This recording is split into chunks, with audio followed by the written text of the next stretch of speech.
Are y'all ready for the jam? I said, are y'all ready for the jam? Yo, G, kick it. Jam. Oh, jam. Jam. Teddy, jam for me. Oh. Teddy, jam for me. 'Cause I'm not ready.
Let's do a mic check. Who with me?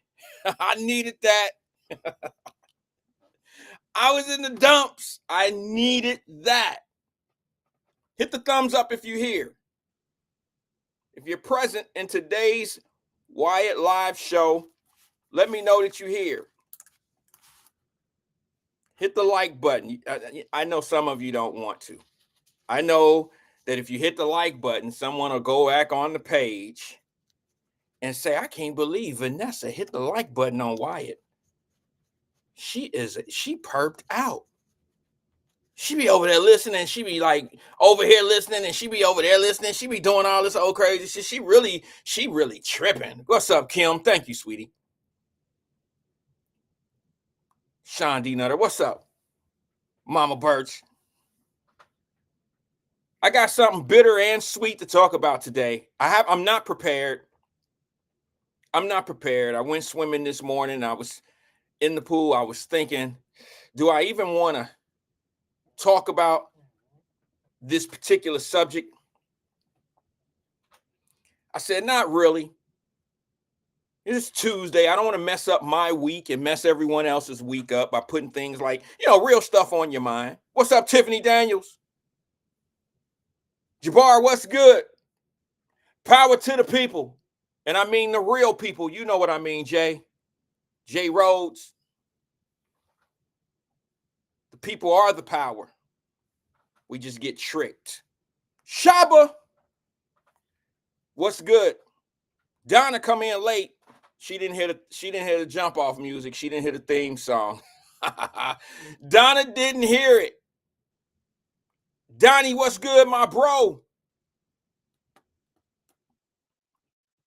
Where my sister at? What's up with my nephew, man? Talking about procedures and stuff. What y'all got going on over there, man? Look, bruh. Y'all better stop. Yeah, he in the first way in the kindergarten, looking like in the 6th grade. Y'all be dressing him up. Y'all know y'all go through the where y'all go get them clothes, bro. I ain't even gonna lie. You can't put that on your wife, fam. That's your ass walking through Macy's, going through the Ralph Lauren. You know them shits too big. Well, he grow into them. You buying shit for him for like the next 2 years. I know y'all got bags of stuff at home. Oh, it's on sale. Let me get this polo shirt. It's on sale. The one thing I will say, bro, is I still have some polo shit from high school. Well, I don't have it. But when my grandmother passed away, it was actually some shirts downstairs in her basement that I didn't even realize that I still had. I mean, I could have worn them if I could have wear them mediums. You know what I'm saying? If I could get in that medium, shit, Ralph been doing this shit for a long time, ain't he, y'all? I still rock polo. It's just good quality and it lasts forever. People be perping. Like, I got polo shit that don't even have a man on it. You know what I'm saying? I like good quality clothes. They wear well. They feel good on my skin. That's just what it is. Now, back in the day, I'm not even gonna front. We bought polo, and if it didn't have a man on it, it wasn't a polo shirt. You feel me? It wasn't polo. It wasn't none of that. We didn't care nothing about no damn quality. The bigger the man was on it, the better shirt it looked like for us. You know what I'm saying? It was representation. We was out there like we got it.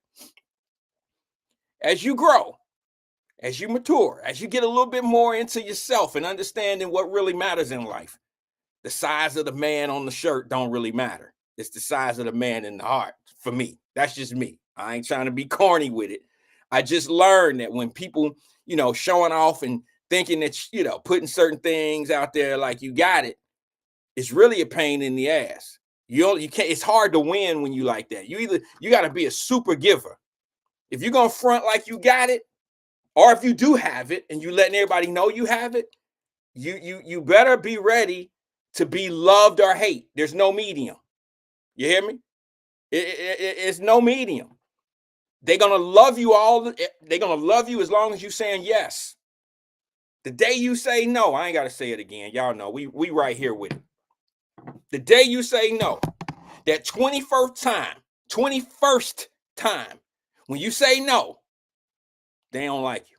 It's over. You don't never do shit for them. Never. Never. You money done changed you, man. Rod said my granny got me a polo in the 3rd grade. I wasn't rocking polo. You know what I had before polo when I was a kid? And my granny had to save money. And here's the good thing. I'm gonna be honest with y'all. I had an advantage. Of course, some of y'all gonna be like, yeah, because you was rich. If you listen to some of the people I grew up with, y'all heard that nonsense the other day when we was on here. And one of my old schools, one of my hearts, she my heart, Kathy Rises my heart. we thought you was rich. See, only some stupid ass kids from the projects could think some shit like that when we all live together. It's almost like guys sitting in the penitentiary all together, and the one sitting there trying to convince everybody that he's smarter than everybody, especially legally, and his ass is sitting in there in jail right there with them.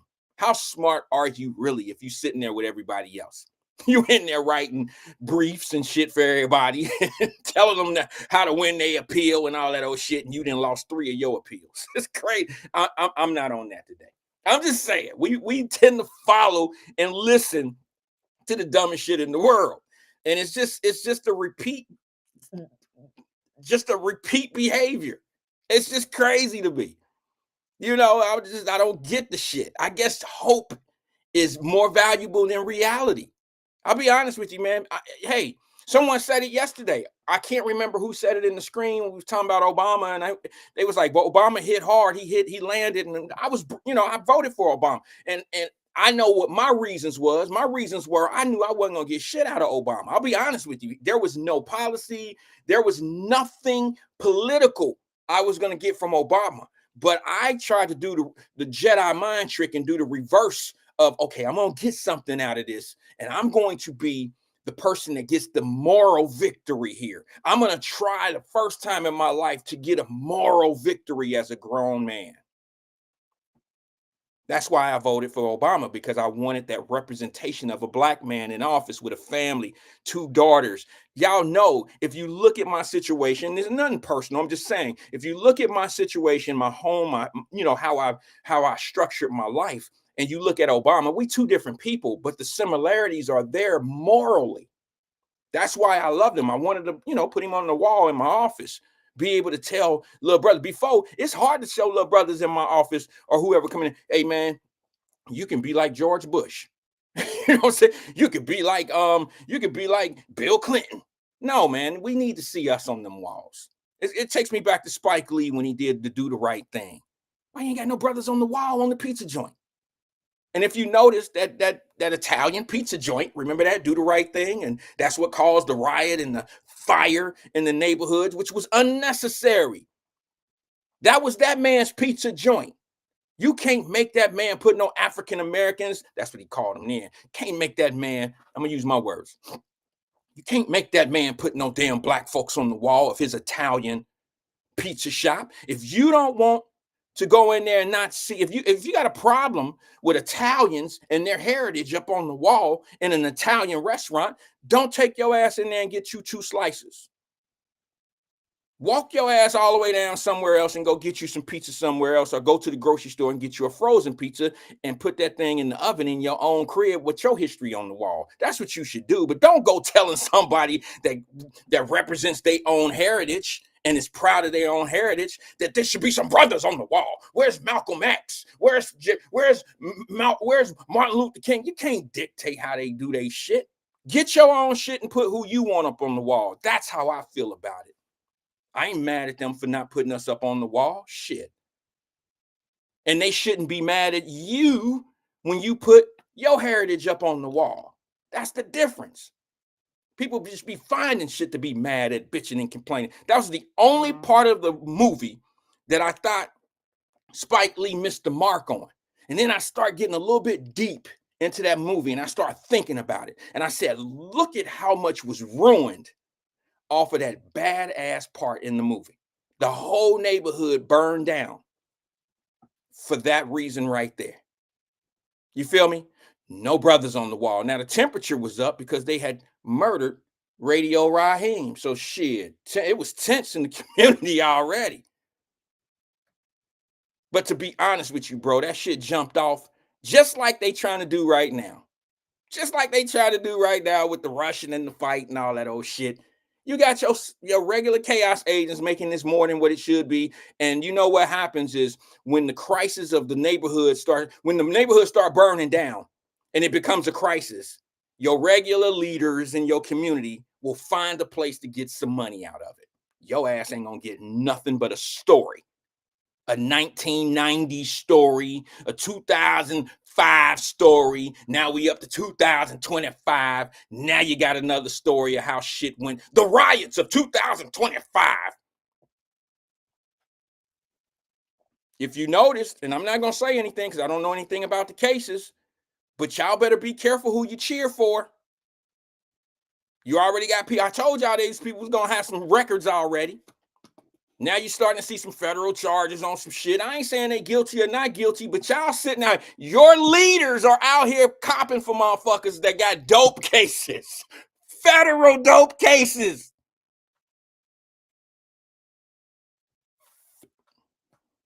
Do you know how caught you have to be to get an indictment from the federal government on a dope case? Y'all don't know. Because y'all so busy listening to the same old rhetoric from the same old plants, from the same old type of shit that you used to listening to, that you fixated on being a victim. That's why you can never see reality. Y'all ain't never had no problem with Lil Ricky who fucking up the neighborhood, selling dope in the neighborhood, running from the police. Lil Ricky making it hard for Tyrone, who's the good kid in the neighborhood. It ain't the police that got a problem with Tyrone. He got a problem with Ricky. But Ricky so fucking impressive to the community, now Lil Tyrone want to look like Ricky. So when they chasing Ricky, they run into Lil Tyrone and they don't know the two from each other.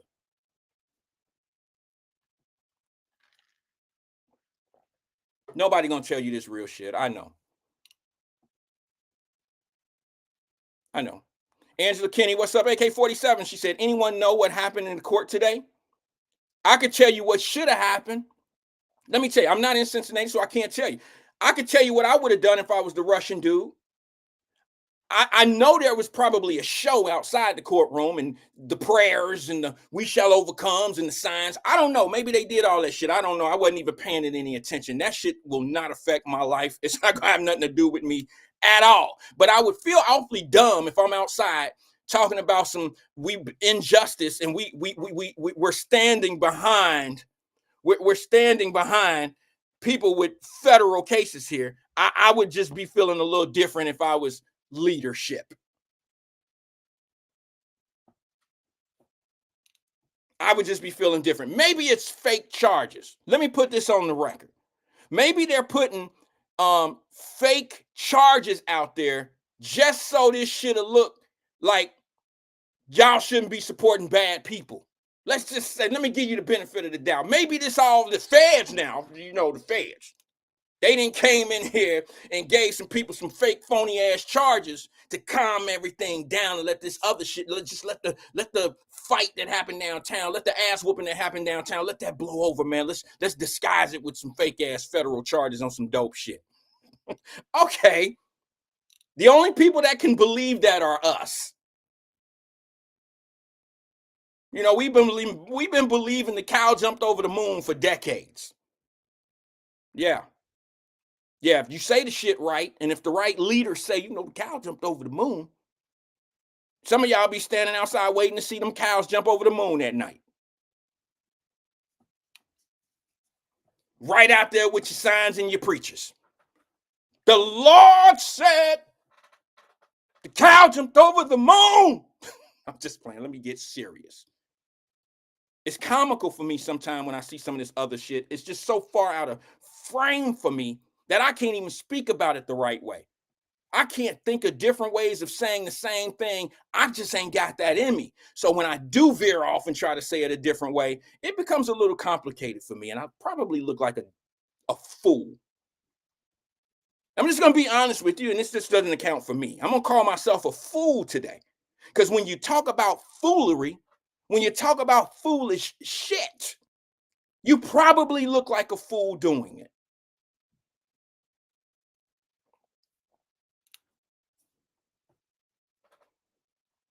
They must feel crazy as hell down there. Federal indictments for dope. Where is the drugs going? In them same communities that you call depleted of economic growth. The kids out here rather do the stealing and the robbing and all this old shit. Don't you know that dirty dope money is what causes kids not to go to school? You know who impresses all these kids that don't want to go to school, even if they don't have a home, a structured home? Even if they don't have a structured home, and at least they have a half of a chance, even with an unstructured home. You see what I'm saying? Because now somebody can get a hold of them at school, whether it be a teacher, whether it be a counselor, whether it be other kids that can influence them. Let's get in the book club. Let's go to the library. You stand a half a chance when you got an unstructured home, as long as they're not in bad environments. Now, what causes bad environments? Dirty money. They don't look up to the school teacher. They don't look up to the principal. They don't look up to the guidance counselor. And they sure in the hell don't want to be with them old dumbass kids that's going to the dumbass library, going to the dumbass book club. They out here robbing and stealing and jacking cars and all that shit, not for fun. I ain't even gonna lie, man. I could see back in the day, some people did things for fun that were ignorant, stupid. I'm not condoning it. But it was a difference when you, and I'm not saying this is right. I just want you to understand the difference. Back in the day, people would steal a car for a joyride. Where else you gonna get a car? I grew up in the hood. We can't do nothing. We're gonna get this car. We're gonna ride around. We're gonna go out in places we've never been before. We're just gonna joyride. They're not stealing cars today to joyride. They stealing cars today so they can get that car to go commit robberies, to go commit drug sales. One crime leads to another crime. That's what happens. And I know nobody really wants to believe this. I don't want to believe it because you already believe crime is down. Yeah, when they tell you that old bullshit, it takes the severity out of the whole situation. AK-47 came with some information. She said Cecil Thomas called into LW sounding dejected that couldn't, sounding dejected that couldn't showboat to the fullest. Supposedly, excuse me, I'm sorry. Screen is moving on my end. Let me find it again. Okay, there it is. Supposedly, the Russian wasn't going to appear because of safety concerns. He didn't have to. First of all, he has an attorney on a misdemeanor, which is not necessary. He don't want to show up to court, and a judge is not, and it's probably a magistrate. But let's just say it, frame it. A judge is probably not going to require that person to show up for court for those reasons of safety. Okay, it makes total sense. Makes total sense. He could have went in today and pled guilty to the disorderly conduct, got 30 days probation and a $100 fine. Yeah. I mean, what are you expecting to happen here? That's what's going to happen. Unless my fine, I don't know, maximum fine might be 500. I don't know. Maximum time in jail, I believe, on a misdemeanor M4, 6 months maybe. Doing it off the dome. 6 months, baby. Not on probation. Had a prior, 10, 15 years ago. I don't know. I don't know what you expect to happen. I knew, I knew this was where it was. But how do you think the leadership feel? They don't do the investigation. They don't know who they're defending. They know what the cause is of what they're trying to defend, but they don't know the caliber of the people that they're backing. They have no research. They have not done any vetting of this situation at all, let alone the real evidence that the state is going to use against these defendants. This is ridiculous to me, bro. But it shows you the lack of lead. It shows you exactly who these people are. I don't care how long they've been your champion. I don't care how long you've been looking up to people like this. I don't care, bro. They don't have to like me, but I love you enough to be the one to break your heart. Fuck it. How about that? I love you enough to be able to break your heart.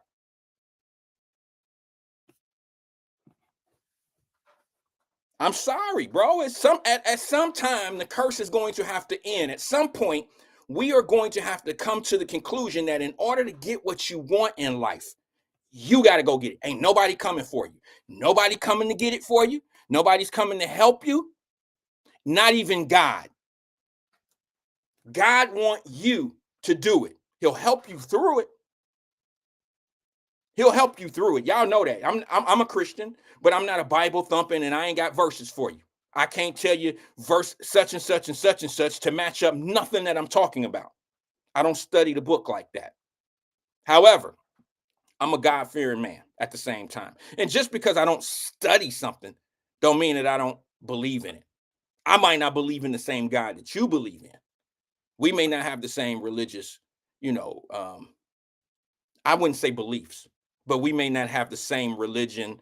You have your Pentecostal, you have your, all these different tags, labels. We may not have that. But I think deep down inside, if you believe in God, we all have that common ground of believing in something that's higher than us. So let's just say that that's what it is. Because some folks are, they're just different in their religion. They believe, different things in the religion. Let me just find this. Let me find this right here. I want to find this clip real fast that I put in the Wyatt Live Messenger group. And it's, some of you guys may have already seen it. Guys and ladies may have already seen it. And I want to play this because it's so common to the message that I have right here that I just said. Let me see. Let's see how. Here it is right here. Maybe I should play it. Let me see something.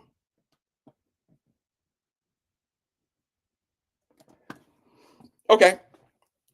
Kind of basically what I said is we got to do it on our own. So watch this clip right here. I want your feedback. Do you think what this no, it's not young man. This is what our elders should be saying. This is what our people should be saying to our younger generational people. And I don't mean our 12-year-olds and 13-year-olds. I'm talking about our 20-year-olds and our 30-year-olds and our 40-year-olds. When we're in our 60s, that's who we should be talking to. It's a shame when you 60 and you talking to 60-year-olds. It's a shame when you 50 and you talk to 50-year-olds all the time. If you 50 and you don't have a 25-year-old that you can talk to make them a better person, then just shut up. Some of us get our royalty off of talking to the same people, saying the same thing every day and doing the same thing, and we think we making a difference. It's like a preacher talking to the choir. You know what I'm saying? They already there, bro. Everybody in the church on the same page. Everybody there.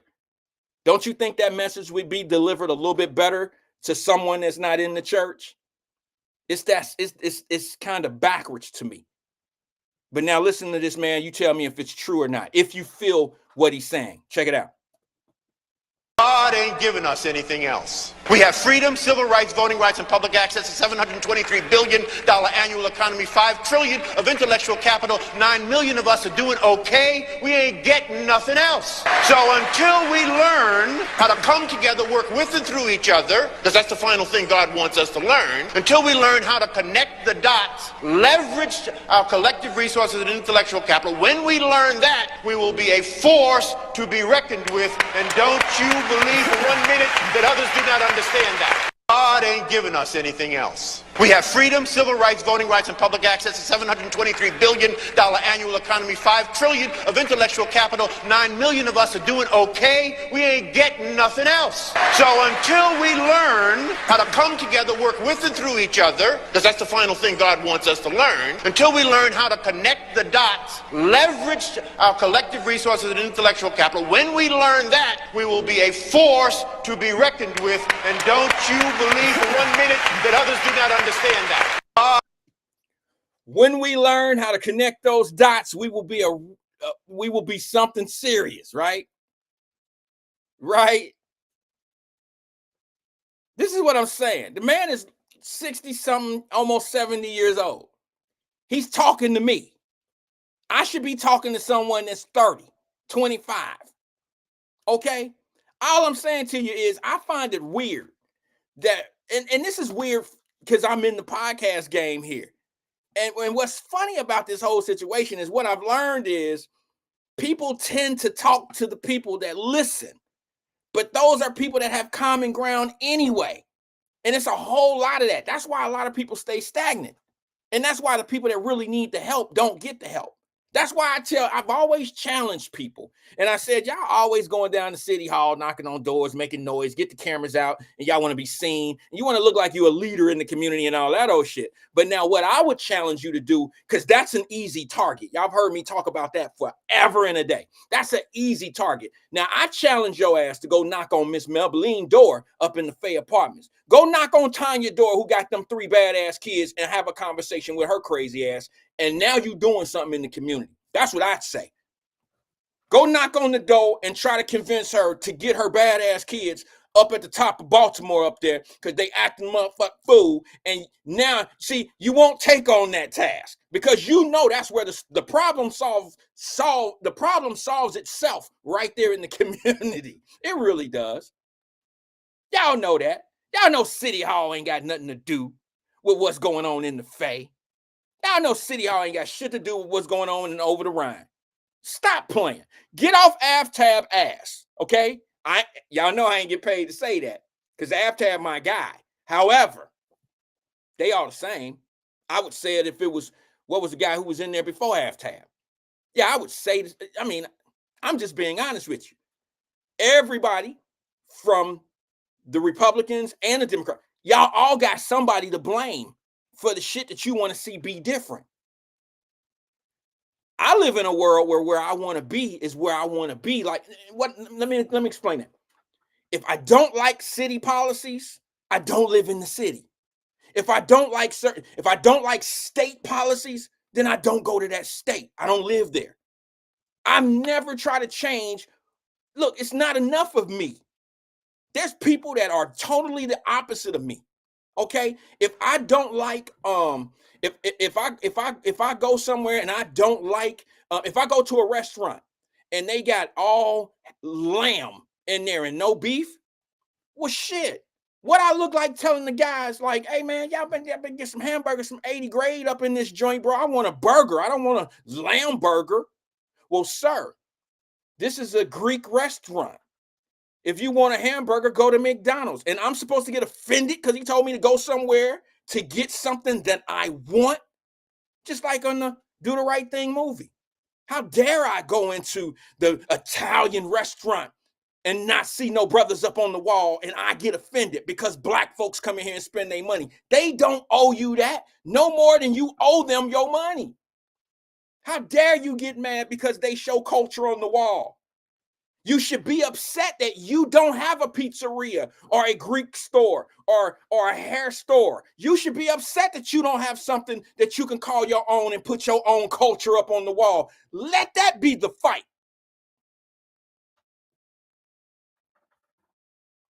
Don't be fighting because ain't nobody looking at you the way you should be looking at yourself. How dare you? The nerve of you. And we call ourselves strong. That's weak. Strong is dusting yourself off, making it happen, Captain.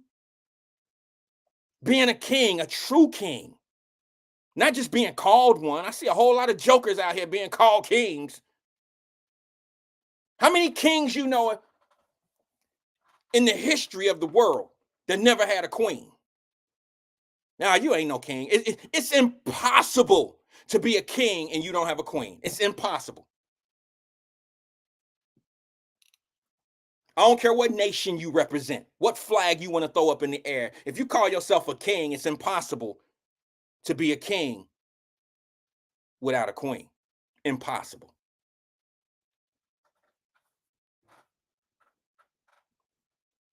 Yeah, stop hitting them easy targets. I've been saying that for 5 years, right? I'm very consistent. It's funny. I got a DM or some type of message in my message box, and it was a story. Let me see if I can find it real fast. I can share it. Let's see. Let me see. And this was just over the weekend. When I asked y'all, how was your weekend? Nobody brought this up to me. No one said anything to me. Y'all was withholding information. Is the reason why y'all were holding this information back from me? You thought I was going to say something mean about it? You thought I was going to attack your leaders? Is that what it was? Let me play what somebody sent me, what y'all sent me. I don't think it's in the Wyatt Live messenger group. I think y'all sent it to me direct. I think you sent it to me direct. Let me see. I think this might be it. Let's see. Yeah, this is it. Let's talk about this for a hot second. Just a hot second. Check it out. Multiple teenagers arrested for breaking into cars over the weekend. Cincinnati police sharing these photos on social media. They say at least 4 cars had the driver's side window smashed in on McFarland and Sycamore downtown. Police say they arrested 6 kids between the ages of 12 and 17. They're charged with stealing from cars, criminal damaging, and violating the curfew.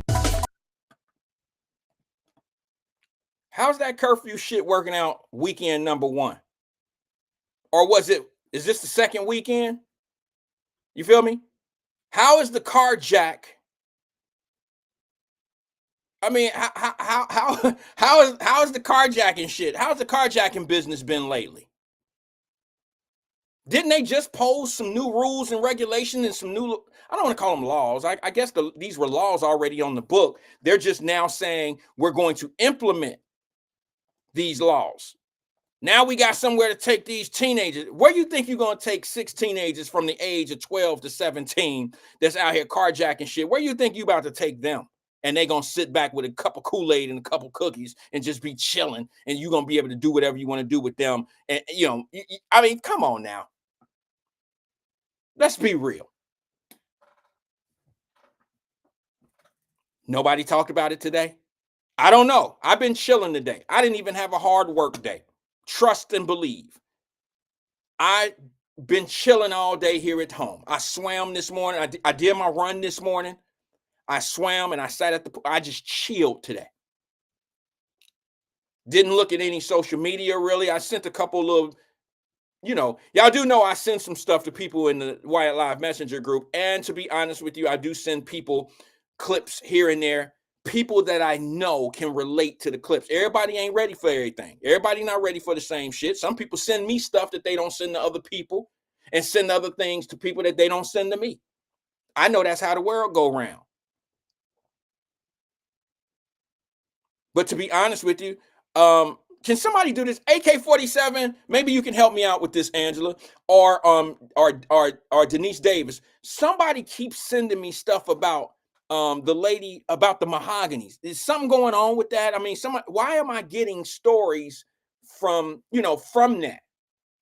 Is there something going on that I don't know about? Did I miss a story on Cincinnati.com and I'm not trying to stir up anything. I'm just wondering why I'm getting talk like that. I mean, some people sent me some stuff. I'll wait to see it in the comment screen, because I kind of know about that situation from 10 years ago or whatever. And I think that the attempt of what they were trying to do with that restaurant being Mahogany's downtown, I think that's what should be going on right now in the downtown area. Denise Davis says, because they used the incident to smear Smitherman. Okay, because he was the only city council member back then to tell the truth about the situation. The truth always separates people. It always makes somebody the bad guy. Now, I don't know everything that Mr. Smitherman said about, I don't know if he took pop shots, personal shots. I don't know. But I do know that he was coming from what I remember. Smitherman was coming from an economic point of view of supporting a company, a business being supported by the city. And it was almost like burning money. I do remember that.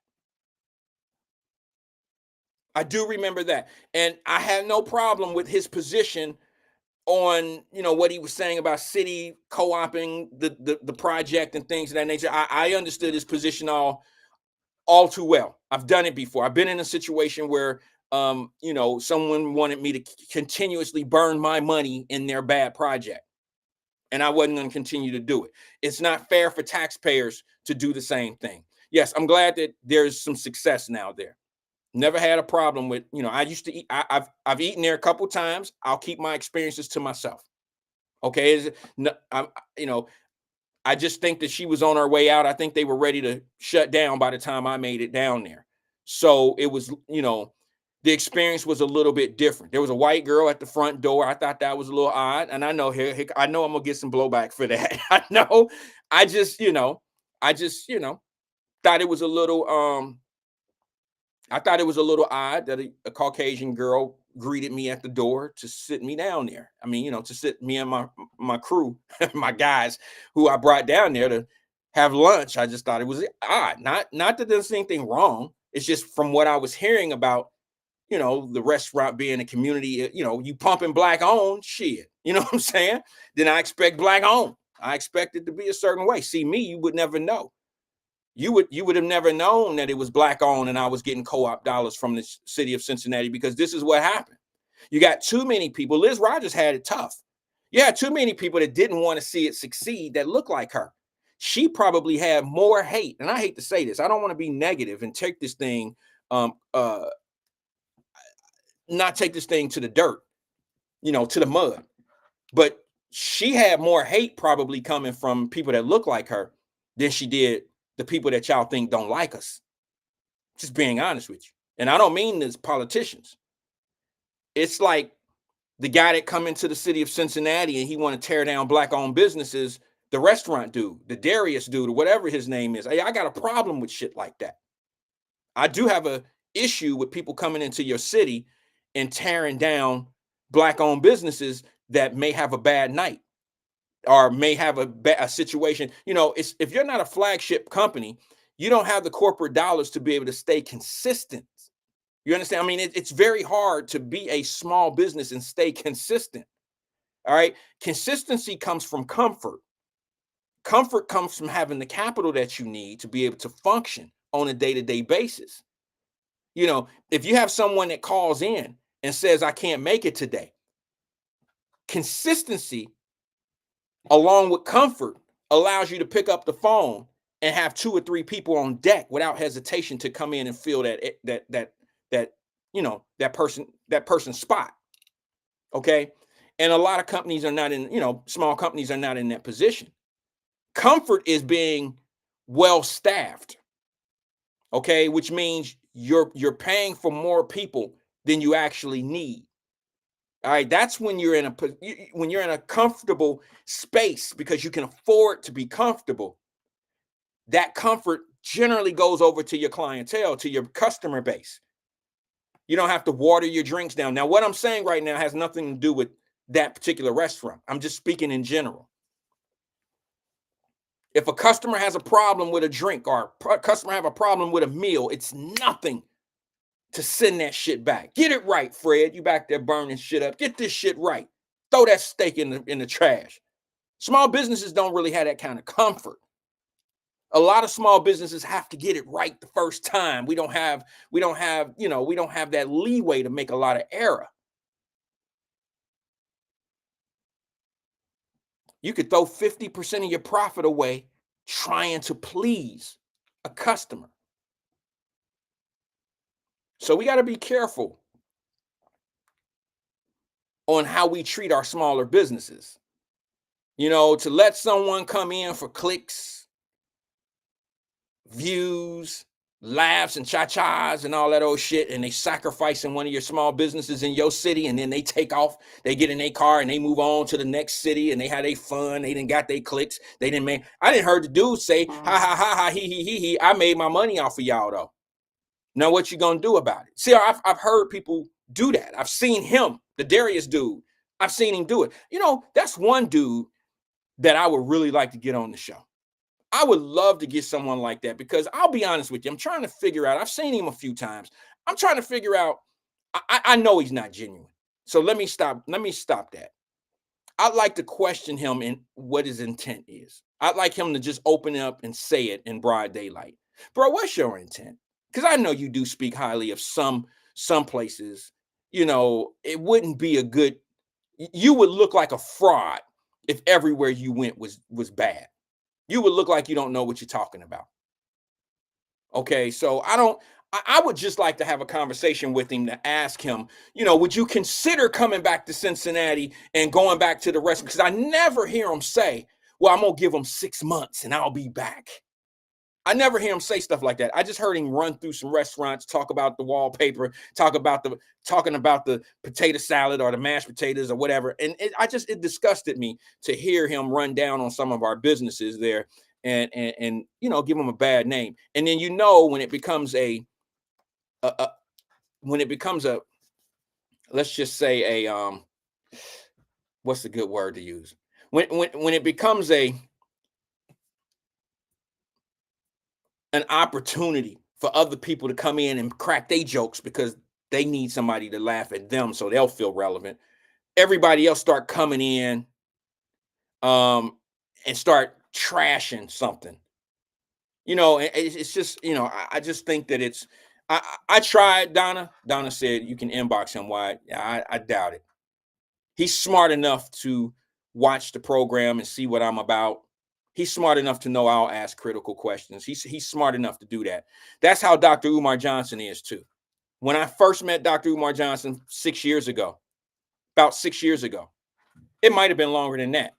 7 or 8 years ago, now that I think about it. It took me a couple years before I even would have him on the show because I was still trying to figure out, I was trying to get to a point of saying, hey man, you want to come on and talk? But we had to do a pre-interview. I know why that pre-interview happened because he don't want me to talk about certain things. It was still early in talking about the school and this and this and this and that. And some of the questions that I asked him about charter schools didn't match what he was selling and what he was doing. And I already knew that was my bullshit flag right there. Like something ain't right with this. So, cool. So to be honest with you, a couple years ago, I had him on the show for a favor, not for me. It might have put some people in the seats and they watched the shit, but I really had a bad gut. I had a bad feeling in my gut about it. You feel me? I did it as a favor because somebody was bringing him in. See what I'm saying? And was trying to promote him. And I did it on, just because, I was blowing a favor. I was giving a favor, to be honest with you. I ain't saying I'm the biggest platform or none of that shit. You see what happened when he came back? Where was I? I was asked, and to be honest with you, I'll keep the people anonymous, but I have respect for the people that brought him in the second time. But then I wasn't disappointed that I had a conflict in my scheduling that kind of backed me out of being, part of what they were doing. It had nothing to do with the people who was bringing them. It had everything to do with, do I really want to have a conversation with a guy that I know on some bullshit? Am I going to sit up there and put my brand that I've built this little bit of short period of time? Am I going to put my brand on the line and not ask critical, crucial questions that I know needs to be asked? Am I willing to do that? My integrity is not for sale. I'm not going to compromise my integrity. I'm not going to do that. And nobody can ever say that I have. I can't say that about everybody. But it's not my place to do that. People that have platforms that do what I do and I do what they do, if we have disagreements on topics, that's where it stay. It'll stay there. I can probably dissect my position of why our positions are different. I could probably break down why I feel the way I feel. And, I feel like I would be, I would win that debate. I feel like I would win it. If I stand on my position, I'm going to stand on my position because it only makes sense to me. You feel me? Like I know I'm in a good spot. But I couldn't be part of that second go round because I had already knew enough. I already knew enough about him to know I would be putting my integrity on the line if I have a conversation. He was scheduled to come on the show. I was scheduled at one point to be a moderator that night that he came in. I just couldn't do it. And here's the thing. I really didn't have to say, I didn't have to make up an excuse. My schedule, God looked out for me. My schedule made it where I didn't have to lie to the people and say, hey, I can't make it. I got a cold. You know what I'm saying? I think I'm going to be sick in about 3 weeks on that night. You know what I'm saying? I think I ain't feeling too good right now. I know it's in 3 weeks, but shit, I don't know if I'm going to be feeling good on that night. I didn't want to have to do that. So my scheduling really worked out in my favor. And I was cool with that. Let me go to the phone lines real fast before move on to some other stuff. Good afternoon, caller. This is Wyatt. Who am I speaking with? Hello? Here we go. Hey, Wyatt. Hey, what's going on? CK. Hey, CK, brother. How you doing, man? Cincinnati yeah, man, King, my what's bad, happening, brother. bro? Hey, man. Man, I wanted to hit you with two subject matters. The riffraff you said was stealing, Uh-oh. and the Tank Davis joint. Riffraffs are stealing, and the The tank. cars. You said the young riffraff stealing cars. Oh, Is yeah, that- yeah. Over the weekend, from my understanding. I mean, what's new about that, CK? The shit been going Nah, on. I got brand new stuff on you, exclusive. Okay, spit it So out. you want the Tank Davis or you want the riffraff first? Which one? Now, you do what you want to do, bro. I got a couple minutes. You bring it how you want to bring it. Okay, let's go with the right now. Okay, so I'm coming off from work. This true story. You know how our lives is. So last night I get off work. You know what I mean? I'm on the phone when I come home. My complex is like, you know what I mean? It got different stairs in the elevator, whatever. So when I come through the stairs, it's a dude. We don't have rat roaches. We got people. So we got it's a homeless dude just in the steps. He like, man, you got a charger? I'm like, hell nah. In my mind, I'm like, hell nah. But in person, I said, nah, I ain't giving you nothing. I don't know you. Mhm. So I go in the house. Man, about 4 hours later, I hear the car alarm go off right in front of my window. Mhm. I go look out. I see two young African Americans. They was equipped well. They had the all black on with the black hoodie and a nice little book bag on. They Yeah. were scattering like roaches Okay. with the alarm going off. Okay. So I'm on the phone. I'm on the phone with this chick. I'm talking like we in high school. White. I've been on the phone with her for hours since I got off. So she on here the whole thing, right? I'm like, baby, I gotta go check on my car. They out there. I make sure I lock my shit, right? Mhm. So I promise you, I go out. I'm in a hurry just to check. When I go, I'm running down the steps. I open the door. Boom! I hit the homeless dude from earlier in the head. You hit him in the head. He laying down sleep. I don't even know. I don't know. I didn't know we had homeless people in the, you know what I mean? I don't know if he got put out at that crib or he just somebody that wandered in. But I rushed in, he laying on the bed. Man, you know how that felt? That I rushed and cracked his head open with the door. Why would you sleep where your head would get hit by the door? Mm-hmm. Wyatt, at this point, I'm like, why me? He like, I'm thinking this is set up at the time. I'm like, why are you sleeping with your head by the bed? This is dangerous. Okay. You know, and so I go check on my car. Luckily, I had it locked. But man, I was so discombobulated, man.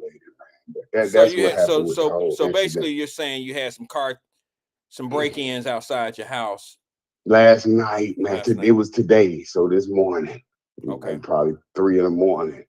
But yeah, that was just imagine you rushing downstairs and cracking a dude's head that's laying down. So when you open the door, you hit his head, man. Was that in the I'm hallway of the comp? Like, yeah. When I open, yeah, right. Okay.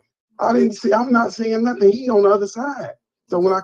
when I'm pushing it open with force. I'm not expecting nobody to be there. I got you. Cracked him in the head. At least have your foot there. Yeah, Right.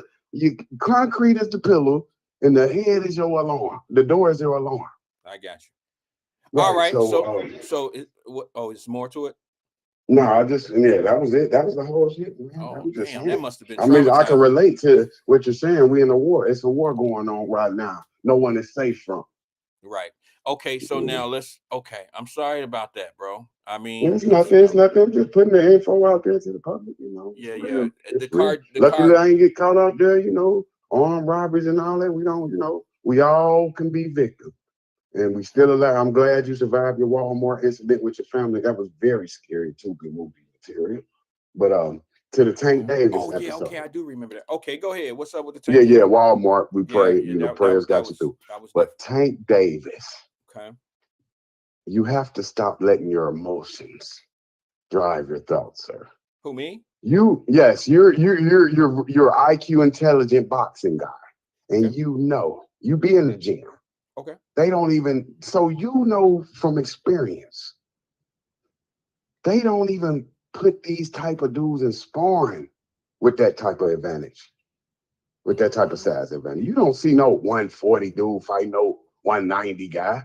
Mm, Do you? not You on, tell me, brother. well, no, not on a regular, but sometimes these guys who smaller guys that are going to fight a guy that can hydrate. Say for instance, you have a fight that's scheduled at you're gonna fight a guy and you're 135 pounds. Okay, your weight class is 135. Yes, sir. You might be 140 your whole camp until you get down, until you get down to a few weeks to the fight, a couple weeks before fight, and you have 5 pounds to lose.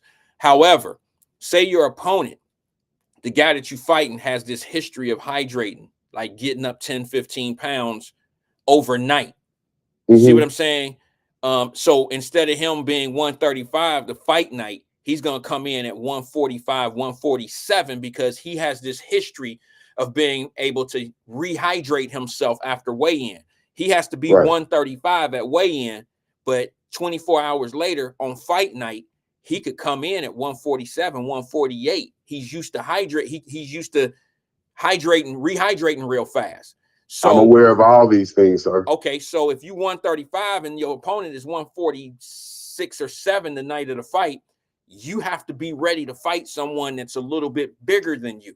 So you can't spar for 8 weeks or 6 of the 8 weeks. You can't spar with a guy that's 130, 135 all the time. You got to prepare yourself to be able to get in there with a guy that may be a little bit bigger and heavier than you. So in training camp, sometimes these guys, that's why it's important to pick the right sparring partners when you're training for a fight, because they all mean something. Every sparring partner that these guys bring in means something different. You see what I'm saying? You got the guy that got the real fast hands. He might not be able to take a punch, but he got real fast hands. Then you got the guy who come in who got real good defense. Then you got the guy that do both of those things. And then you got the guy that might be bigger so he can shove you around. And you might go 2 or 3 minutes, 2 or 3 minutes with that person and then get 2, 3 minutes right with the next guy. So, not to make this about the fight game, y'all. I understand the question and I get it, but yeah, they do prepare themselves to fight people bigger sometimes. No, but I'm saying when you got the best versus the best, GOAT versus GOAT, Roy Jones versus Floyd Mayweather, prime for prime, Roy destroys Floyd just based on the size. So it's not even a fight. If you put Roy Jones against Muhammad Ali in his prime, Ali destroys Roy because of the size advantage.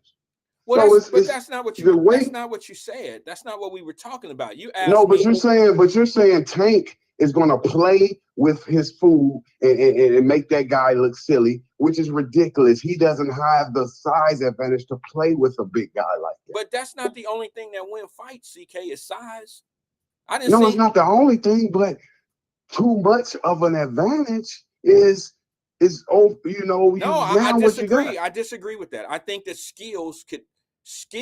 skilled fighter could win any battle. A skilled fighter. That's like saying this. Let me give you a perfect example.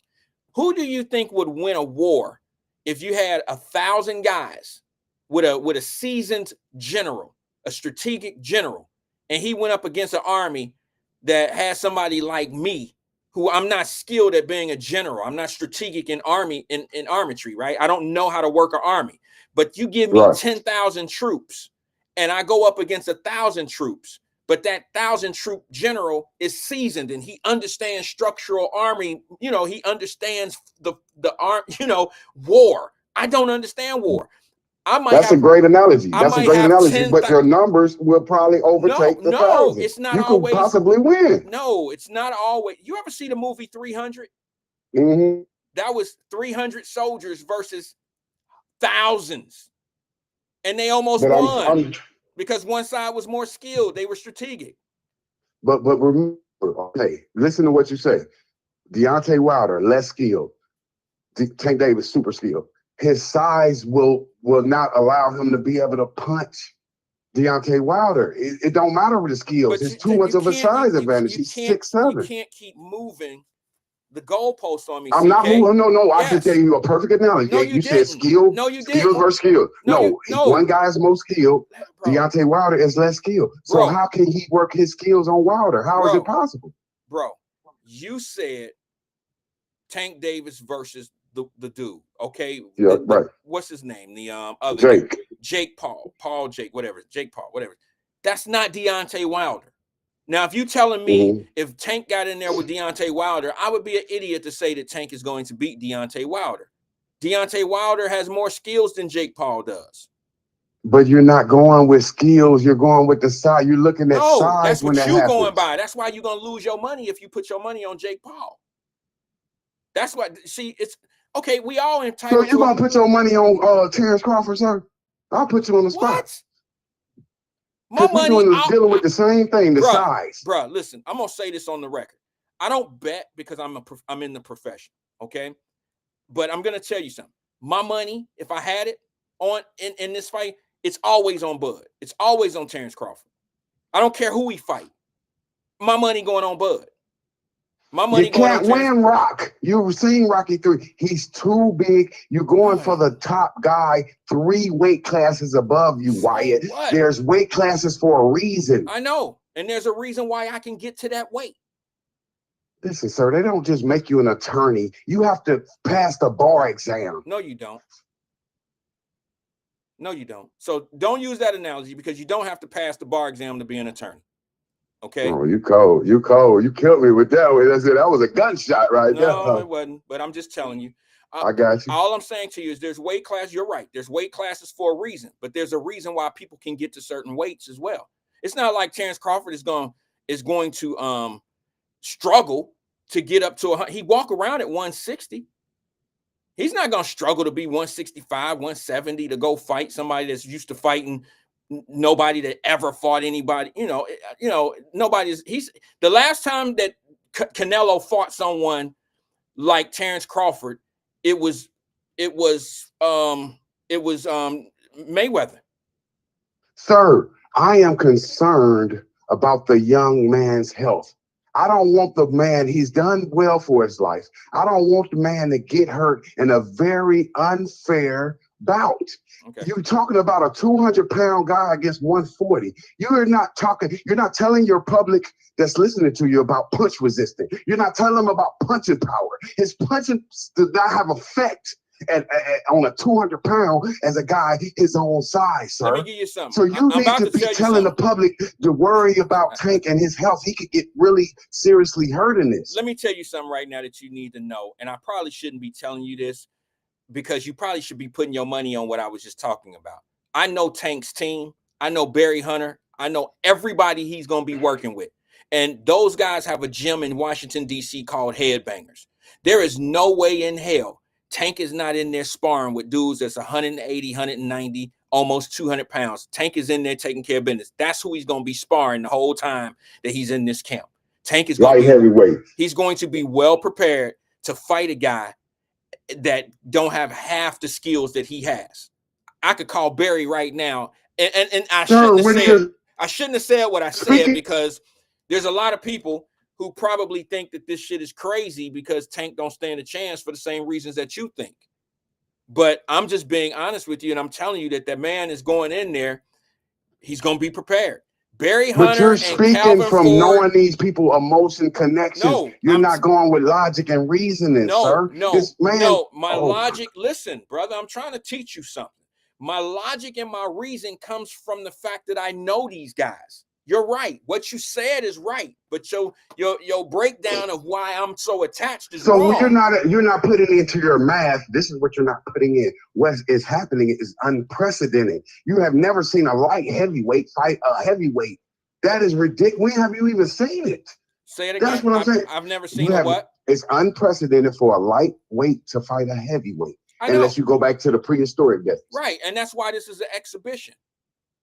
Okay. So you're saying it's not sanctioned? No, you can never get a fight like this sanctioned. So if it's okay, so tell the people the real deal. If it's an exhibition, it's scripted for Tank to win. No. But if it's a real fight, exhibition, Jake Paul will win. An exhibition does not mean that it's scripted. It just means that it's not sanctioned by the state. You can't get a fight like this sanctioned by the state because of the weight requirements. Or I mean, to be honest with you, if they were the same weight, it would be hard to get that fight sanctioned because Jake Paul doesn't have enough fights compared to Tank. No, all you need is one professional fight. That's You not good. Remember true. Lomachenko? That's not true, bro. That's not true. Hold on, man. I gotta. You thinking you know so much? Lomachenko tried to get a championship fight, his pro debut. They wouldn't allow it, so he got a Why wouldn't they allow it? What? Why wouldn't they allow it? You needed a yeah, because it was a professional debut. No. Okay, you know that it was a professional debut, but okay, you answering your own question. But why wouldn't they Jake allow Paul him? Is not making his debut. He has. First of all, let me just tell you how it worked out with Lomachenko. He fought for a title on his third professional fight. CK, you're not gonna come over here and tell me nothing about the fight game, bro, because you just will lose in that area. Okay, so if I were you, I would walk my ass back to my corner and spit in my bucket. No, he fought for a championship in his second fight, sir. I got you beat. Now you take a knee. He fought for a championship his second fight and lost. Okay, well let me ask you this. sir. Let me ask you this: why didn't he fight for a championship in his first fight? That'll answer the whole. That'll make. Oh, like you said, they would not sanction a professional debut fighter fighting for the championship in his debut performance. Because in your first fight, you can't. They wouldn't allow Bob Arum to do it. Why not? They felt you had to earn your ring. You got to show me you good enough to fight for the title. You can't just come in this sport and fight for the title. You have to fight a ranked opponent, which he did. He didn't have enough fights.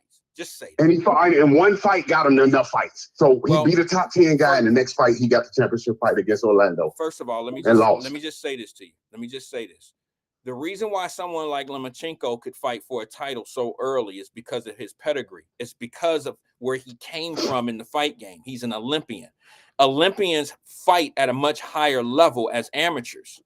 Okay, when you're an amateur fighter at that status of being Olympian, you're really fighting at a professional level. Okay, so those fights count as a professional fight. You can't even get like Duke Reagan in Cincinnati, Ohio. I know you know Lil Duke. Look at who he fought coming out the gate. He's never had an easy fight coming out of Cincinnati. Like he's still undefeated. Yes, he's undefeated. But every fight that he had was some people say a struggle, or they say that, oh man, he ain't got the skill. The young man had to fight people that had winning records his whole fight, his whole career. He doing the Lomachenko route. Yeah, but the reason why they were able to get those fights sanctioned and he had those hard fights is because of where he came from. He came out of the rankings of the Olympics, which is a much harder. And it's a different ranking. You get a different ranking and rating when you come from there. And what he do, like you said, you was not prepared. Lomachenko was not experienced enough. Even with the victory, he lost his next fight because, like you said, they threw him in the fire too early, sir. Yeah, he wasn't ready for that professional pedigree, and they took it. It was close, but he lost. Well, I don't know about that to say he wasn't ready, because I know a guy that he beat, and I know that this guy that he Russell. beat. Yes, Russell is a hard that's a tough fucking fight to beat Russell. And Russell was overconfident. He was going on, he was looking at that amateur just like you, he was overconfident. No, he wasn't. I know Russell. He was. I see him talking. He said, boy, that shit on me. Bro, that's my dude. He wasn't overconfident. That's how he is. He is that dude. He got confidence, but he didn't take it for granted. He lost the fight. He lost the fight because he got outskilled. It wasn't that he was like looking past this dude. They don't look past Olympians, bro. They know it's a tough fight. They are 12 with me. He ain't got enough of it. I've been doing this for years. He said it before the fight. Now, you've been a spectator of the sport for years. I've been in it for years. That's what I'm saying. You too connected. I'm telling you what Gary Russell Hart is. He was arrogant and he looked at Lomachenko as he ain't up to this. Can't beat this. Rest Gary Russell Sr.'s soul. I know they daddy. I know they father before he passed, and he raised his kids to have confidence. There's nothing wrong with that. But don't mistake confidence for arrogance. Don't mistake it. When you're in a fight game, you're supposed to believe you the best. You're supposed to carry yourself like you the best. But you have to respect your opponent, sir. Okay, yeah. Respecting your opponent don't mean that you need to humble yourself from what you think of yourself. You need to consider taking the fight, reconsider taking the fight, because Danny Garcia said you shouldn't fight a guy with that least experience. Let him work his way to you, Gary. You fell for the bait. Well, he ain't earned that fight. A lot of people would have thought that it was the other way around because Gary Russell had all of the fight experience and Lomachenko didn't. Okay, so you would think that it would have been the other way around. So, and it was to the fight world.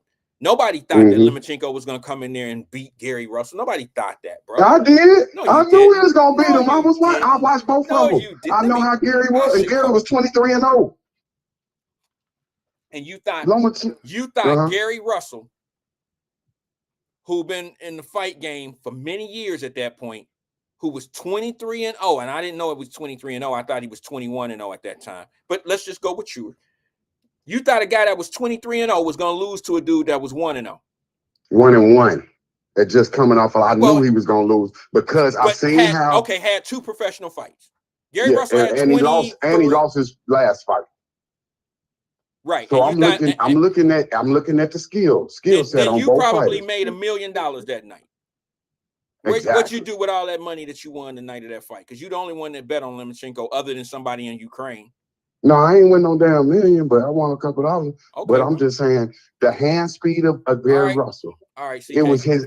Hold on, listen to me, brother. All right, listen. Go ahead and close us out on this fight. Shit. All right, I'm about to tell you. See, you just be wanting to get yours off, but you don't want nobody to get theirs off.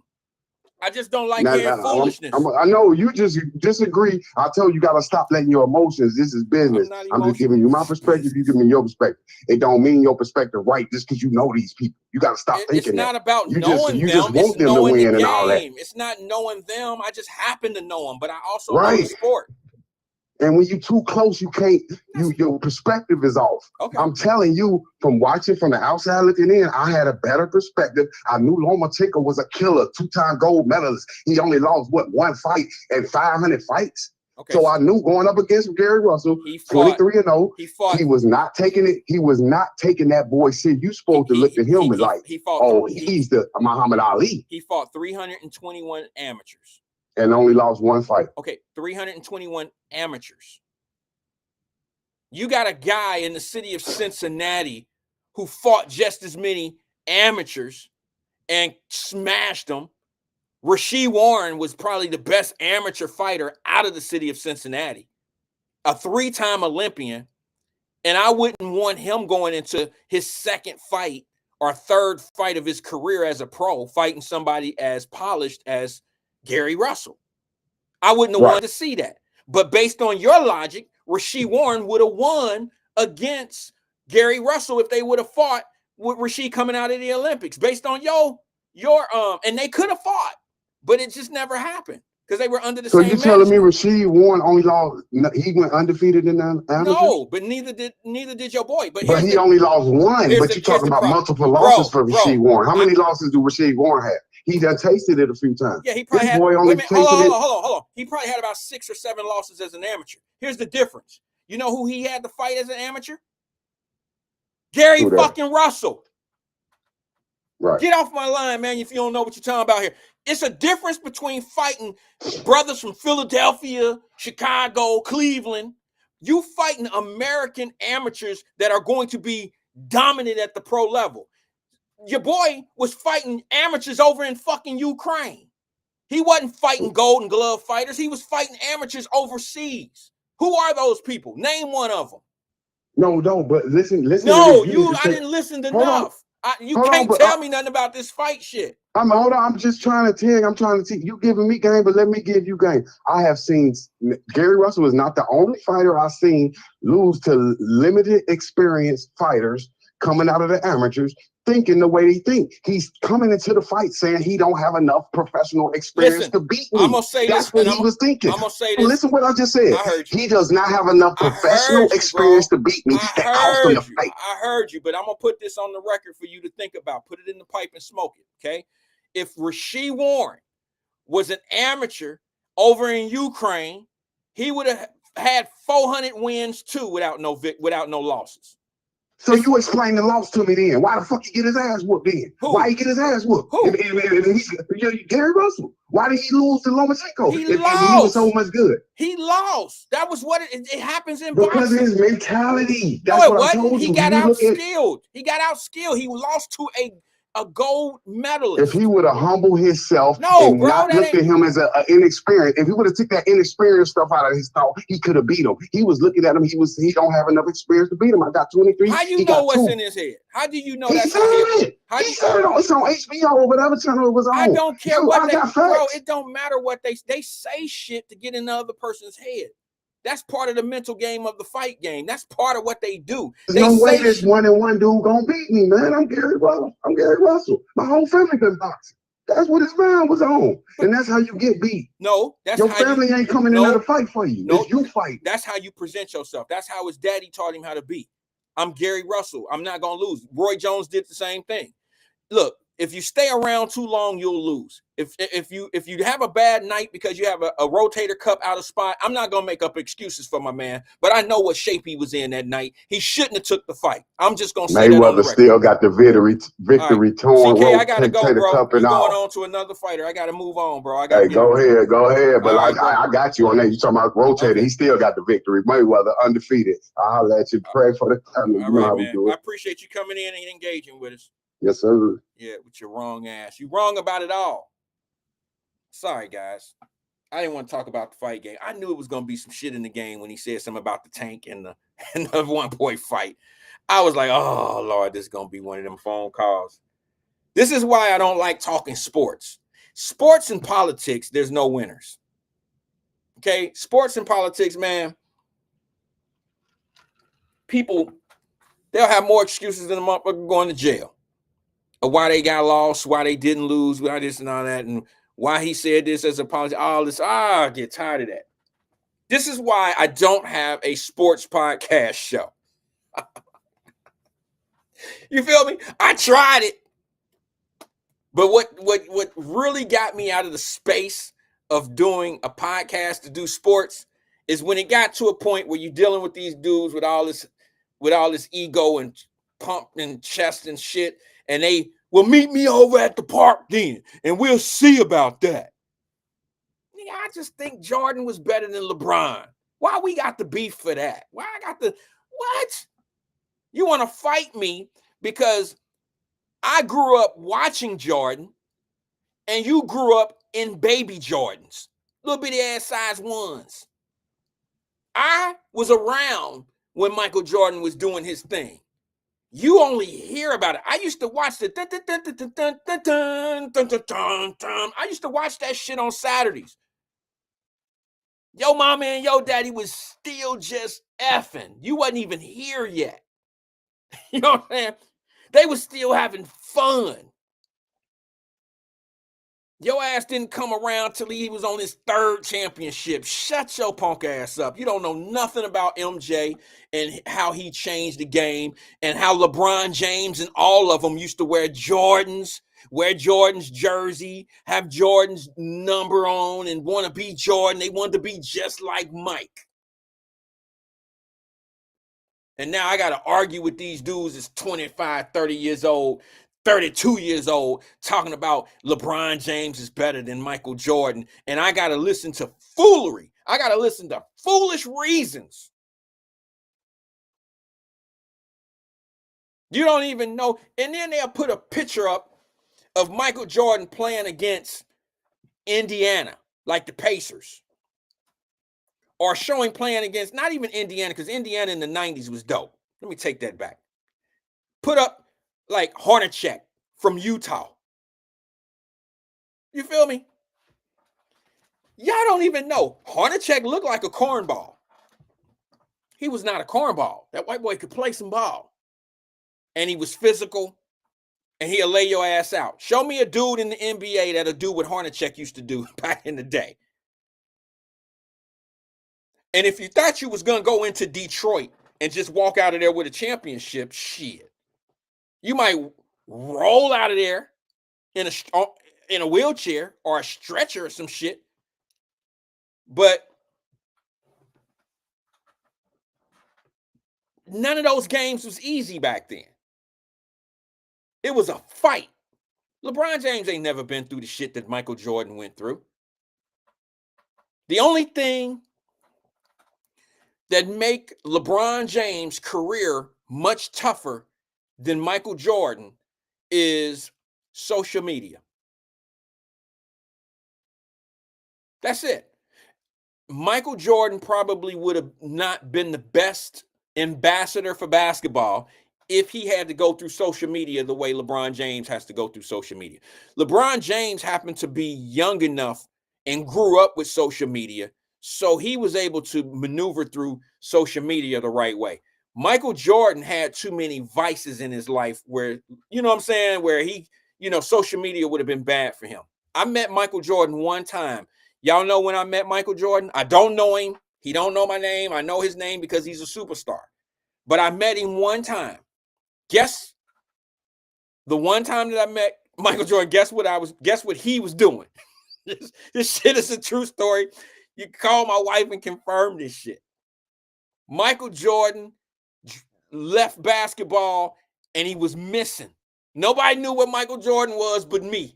And a few other people. I know that sound corny. I know it sound like cap. I know it sound like a lie, but it's the truth. I'm like, I know this ain't Michael Jordan sitting right here. What the fuck? What? No cell phones were out.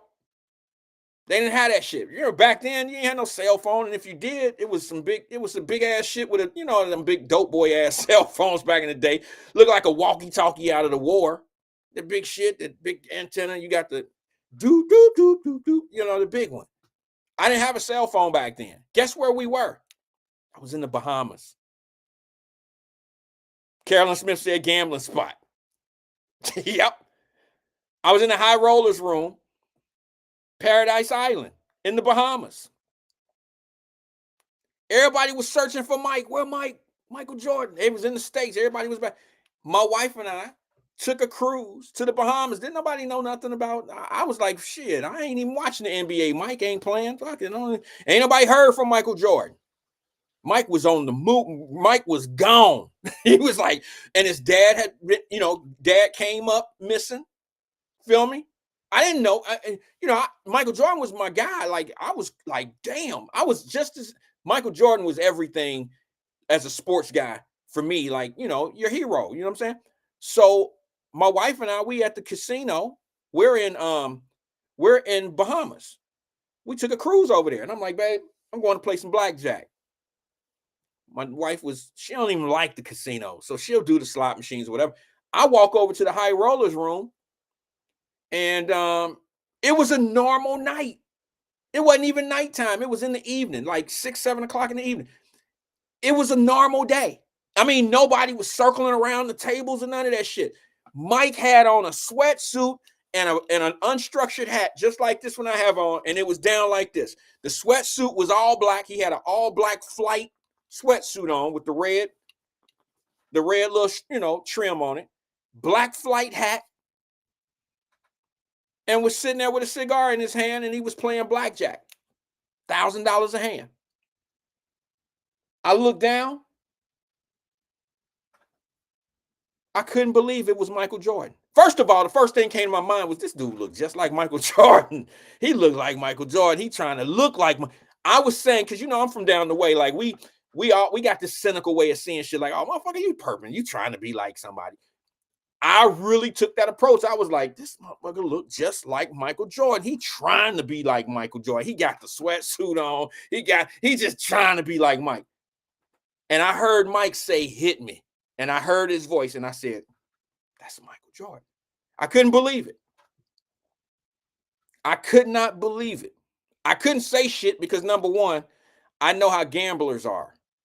They don't want nothing to mess up their rhythm, their strokes, or none of that shit. They don't want no attention. It's they focused on what they doing, unless they sitting there bullshitting. He was playing $1,000 a hand at blackjack. I ain't even get in the game. I didn't want to be in the, because I'm only going to bet $25 a hand. So I'm not going to be part of messing up whatever he got going on.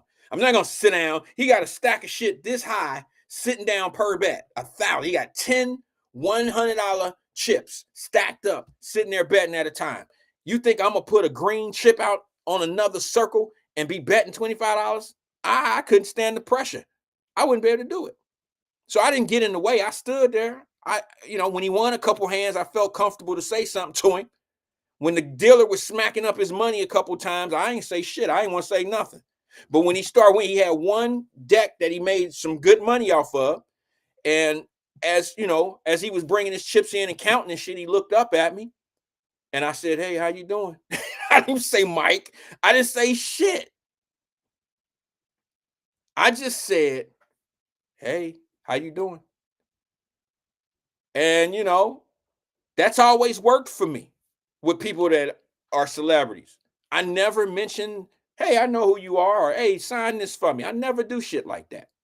Never have. And I think Michael Jordan was probably one of the first real stars. Now, don't get it twisted. I lived in Cincinnati, and I've seen some football players in my life. That wasn't Michael Jordan.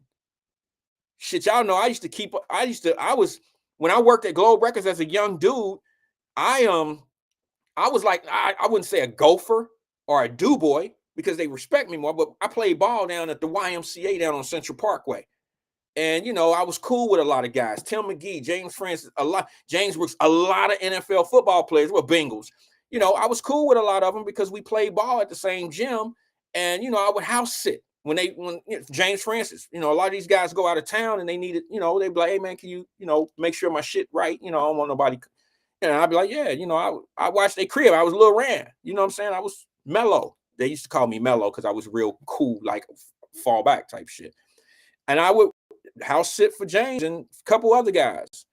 And it was what I did. So, but I never really was starstruck.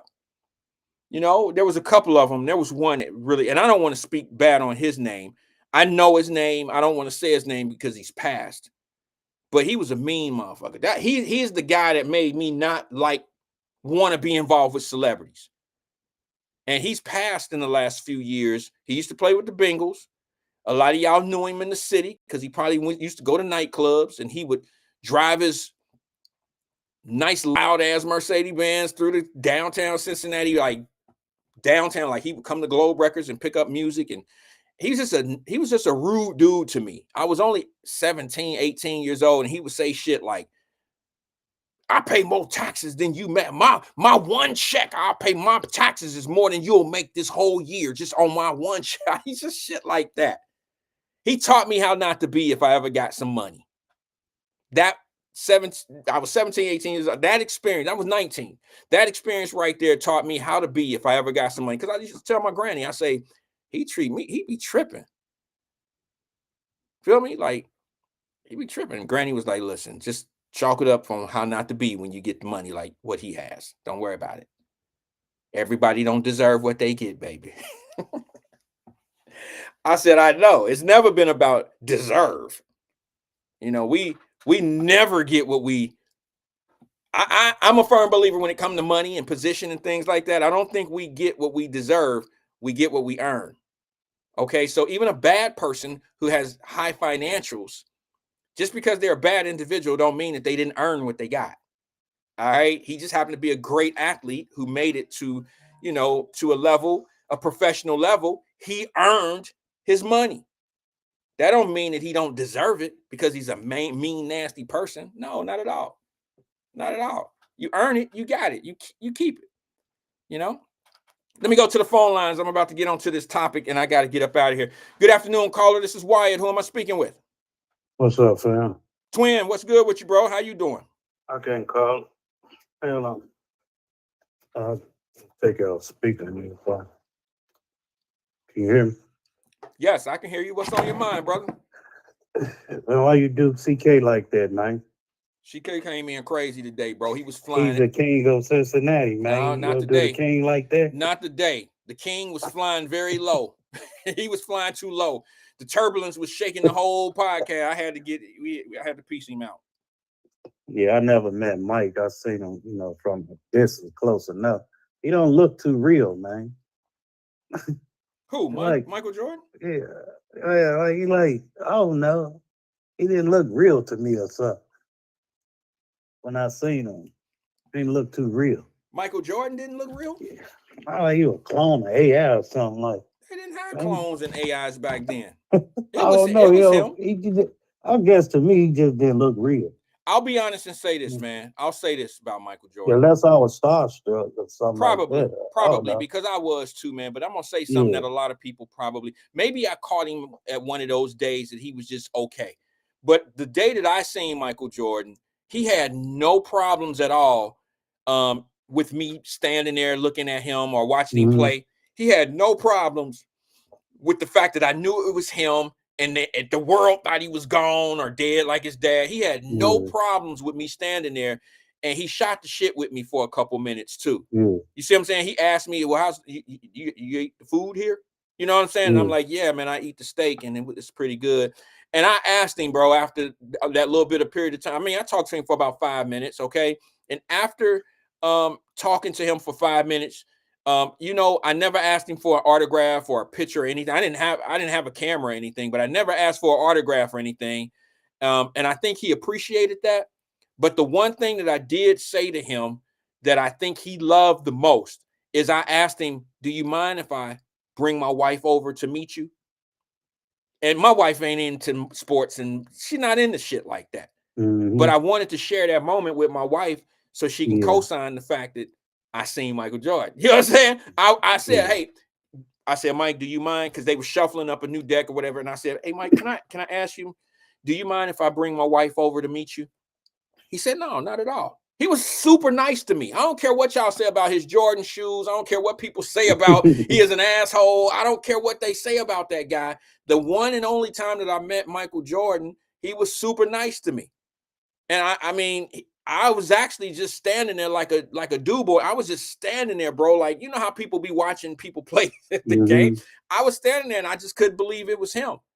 I couldn't believe he had on one of them sweatsuits that I wanted, you know, and you know, Coins had them. I wanted that sweatsuit. I couldn't believe he had that shit on. And I just said, hey, how you doing, Mike? And he said, I'm good, young man. How you doing? Yeah, and but he used to be like Jordan used to be downtown with the guys from the streets, man. He used to ride with a lot of bikers, and they told Jordan, hey, man, you better wear a helmet because Jordan was out there raw, man. He wasn't having no helmet. He was just flying his bike. Oh. And so you got to put a bike on. Yeah, they meet up downtown. It's a gang go. Yeah. And so, you know, them the guys that put them titles up and all that want to race. Okay. And Jordan hang with the big dogs. Hey, you got to put this bike, you got to put the helmet on. And Jordan like, oh, that's how it is. Yeah. So, yeah. Yeah. So, I mean, I seen him and stuff from a distance. I'm like, man, look, I guess, I don't know.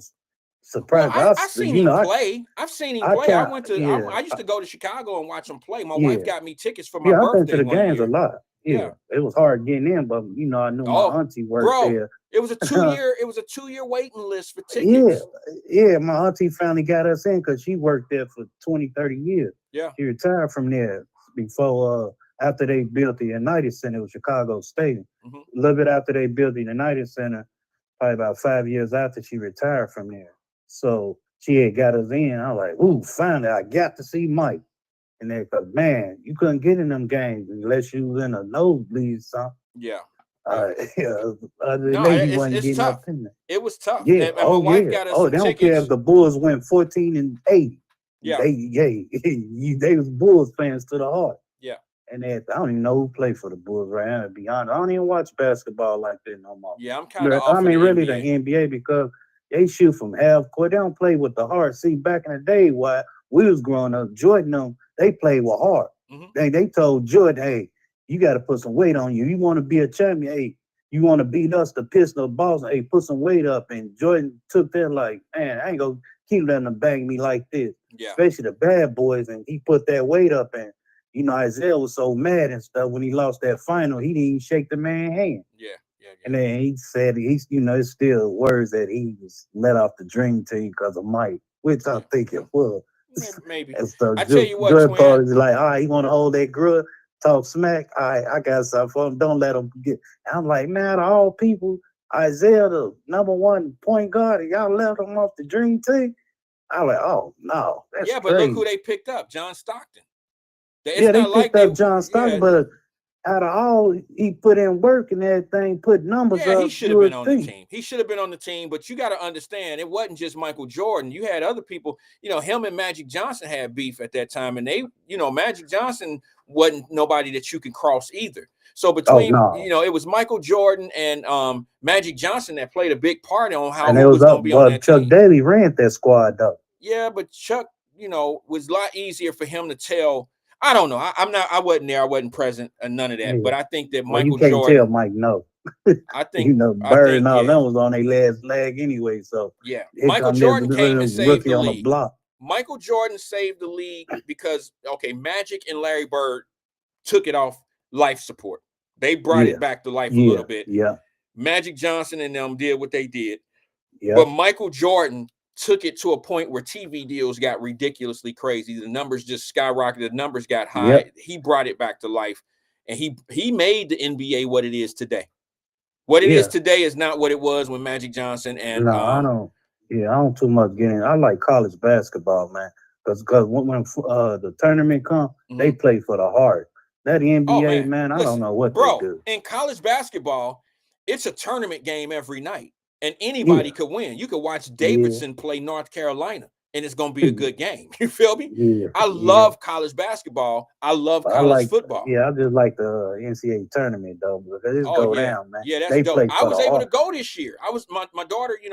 She at Belmont. In March, I went to March Madness, and we were in I don't forget, we were in Indiana somewhere, and then I was able to go to Indianapolis, and it's the environment is dope. Matter of fact, let me say this before I get off the air, or before we finish. I'll be in Columbus, Ohio this weekend at the Texas versus Ohio State game. You feel me? Like that's Texas Longhorns are going up to Ohio State. I'm flying into Ohio. Oh, that's a good game. Yeah, that's going to be the #1 game of the week. That's going to be #1 ranked Texas versus #3 Ohio State. So I'm going to go to the stadium. I'll be at the game this weekend. They got Texas winning too. The Do they? bookies. Okay, well, hopefully we'll be able to make that. See, You we're bet, playing at man. home though. We playing at Ohio State. So Do you play FanDuel and all that? no, I don't bet. I don't bet on sports. Oh, not that I think anything wrong with it. I just don't. I don't bet on sports. I don't get into the betting. What's up with that? What's up with that meeting they had today? You know any info on? Can you tell me? I don't mean that facetiously. I mean, to be honest, what happened? I just thought you probably knew. I don't too much care about it though. Oh well, I haven't ain't heard. But a puppet show to me. I think you talking about the Russian going to court. Yeah. Okay, I didn't hear anything about it. I noticed my brother Stefan Pryor just got in here. He generally I didn't go on his page because I told you I wasn't even on social media today. He generally carries stuff like that on his page, man. So whenever he goes live, I get what do they call a notification or something. I didn't see anything. I don't know how it went, bro. But my thing is, it doesn't matter to me how it went. I already seen it coming. I forecasted it. And I already knew what they were going to be doing and what they was going to be saying. The problem that I have with it is I would think that leaders they should have been backed up off this shit. But I would think that they would do it even more now because look at what's going on with these individuals that's involved in this shit. You're talking about people that are in the communities that are, these people aren't the best people in the community. And then for your leaders to come out and do what they normally do, it's just like those the same people that are backing immigration, illegal immigration in the country. They just want to be part of something that they can bitch and complain about. They don't care about the detrimental of that person, what they bring to the situation. They don't care about the person. They just care about being part of an argument or a position. That's all they care about. That makes them relevant. I've been saying that about these people since day one. And now they got to turn around and say, well, this motherfucker got federal indictments on dope, and it ain't no light shit. Twin, it's heroin. No, I'm saying, what I'm saying, heroin and all that. Fentanyl and shit like that, bro. The feds got you. They got you, Wyatt. And here's the thing. For it to be, you and I both know this. I'm not going to tell you anything you don't know. I'm just speaking to the audience. For you to have a federal case, a federal dope case, means that you moving something. You're not going from Avondale to Bond Hill with your dope. You crossing state lines with your dope. You mean you touching the plug. You are a guy or a woman or whoever that are involved in drug trading that's coming. You're part of the transfer of state. So that's how you pick up a federal case. And I want to see these lawyers, judges, politicians that have been in the position of supporting these people, this situation. I want to see if they still have the same energy. You see what I'm saying? If they do, bro, it's sadder than it's already been. It's sad, but it's much more sadder than it really is. If that's the case. He the one that bonded out, right? I think that's the one Yeah, it that was one. bonded Yeah, out. yeah. Wow, man, that's crazy. And you're man. not gonna do. And I'm not gonna put my what I know. Nothing personal about that individual. I don't know anything personal about that individual, but I do know how that game works. And when people are watching, you get a you get a you get a you know what I'm saying? You get a bond that's $250,000 and you post it within 24 hours. Red flags go up with that. But see, here's my thing. I'm not saying red flags go up for me because I know the different ways that you can post a $250,000 bond without even putting any money up. I know that you don't have to break yourself to make a $250,000 bonds, depending on how your family situation is. I know those things, but a lot of people don't really understand. They think that he got caught because he posted the bond, and that's not necessarily true. I'm gonna tell you, you don't catch a federal case in 2 weeks. Okay, do you understand what I'm saying to you? You know how long the feds will be on your ass before they come down with an indictment. Yeah. They can be on your ass for 2-3 years. Yeah, you don't catch a federal case in 2 weeks. You're not good. They don't have you in 2 weeks. They have you in 2 years. Yeah, on a federal situation like that, they've been watching. They just wait for you to bump your head. Well, yeah, they When just waiting to move and they in. ready Once to they come. Oh, we got him now. once they got Where enough, he at? He locked up. Oh, we got him. Hold him right quick. once they got enough to tie the knot, they Oh got yeah, you. That's it. most definitely, man. And then with this situation with Trump sending troops to Chicago or Okay. the inner city and all that. Okay. To me, Wyatt, as I look back, it's a scare tactic. It ain't really a scare tactic. Hold on. Let me answer a question before you bring that in, because Vernon brought a question to the table. What's up, V? What's up, Vernon? He said, was his bond cash only? I'm not quite sure, but even if it was, there's ways of getting around you needing to take $250,000 cash in there. His lawyer in his second bond hearing said that he used a bondsman. I heard that in the argument. He used a bondsman. That still doesn't mean that he took $25,000 into the bondsman office. They could have had property. They could have had, they could have had other ways, different collateral to use toward the $25,000. Mama house up sale or something. I mean, up for collateral. Yeah. And to be honest with you, the bond seems severe, right? Because you hear $250,000, $300,000. But I'm gonna be honest with y'all without trying to sound like big money and all that old shit. You always have to consider when they say those numbers, the defendant, is really only obligated of 10% of it.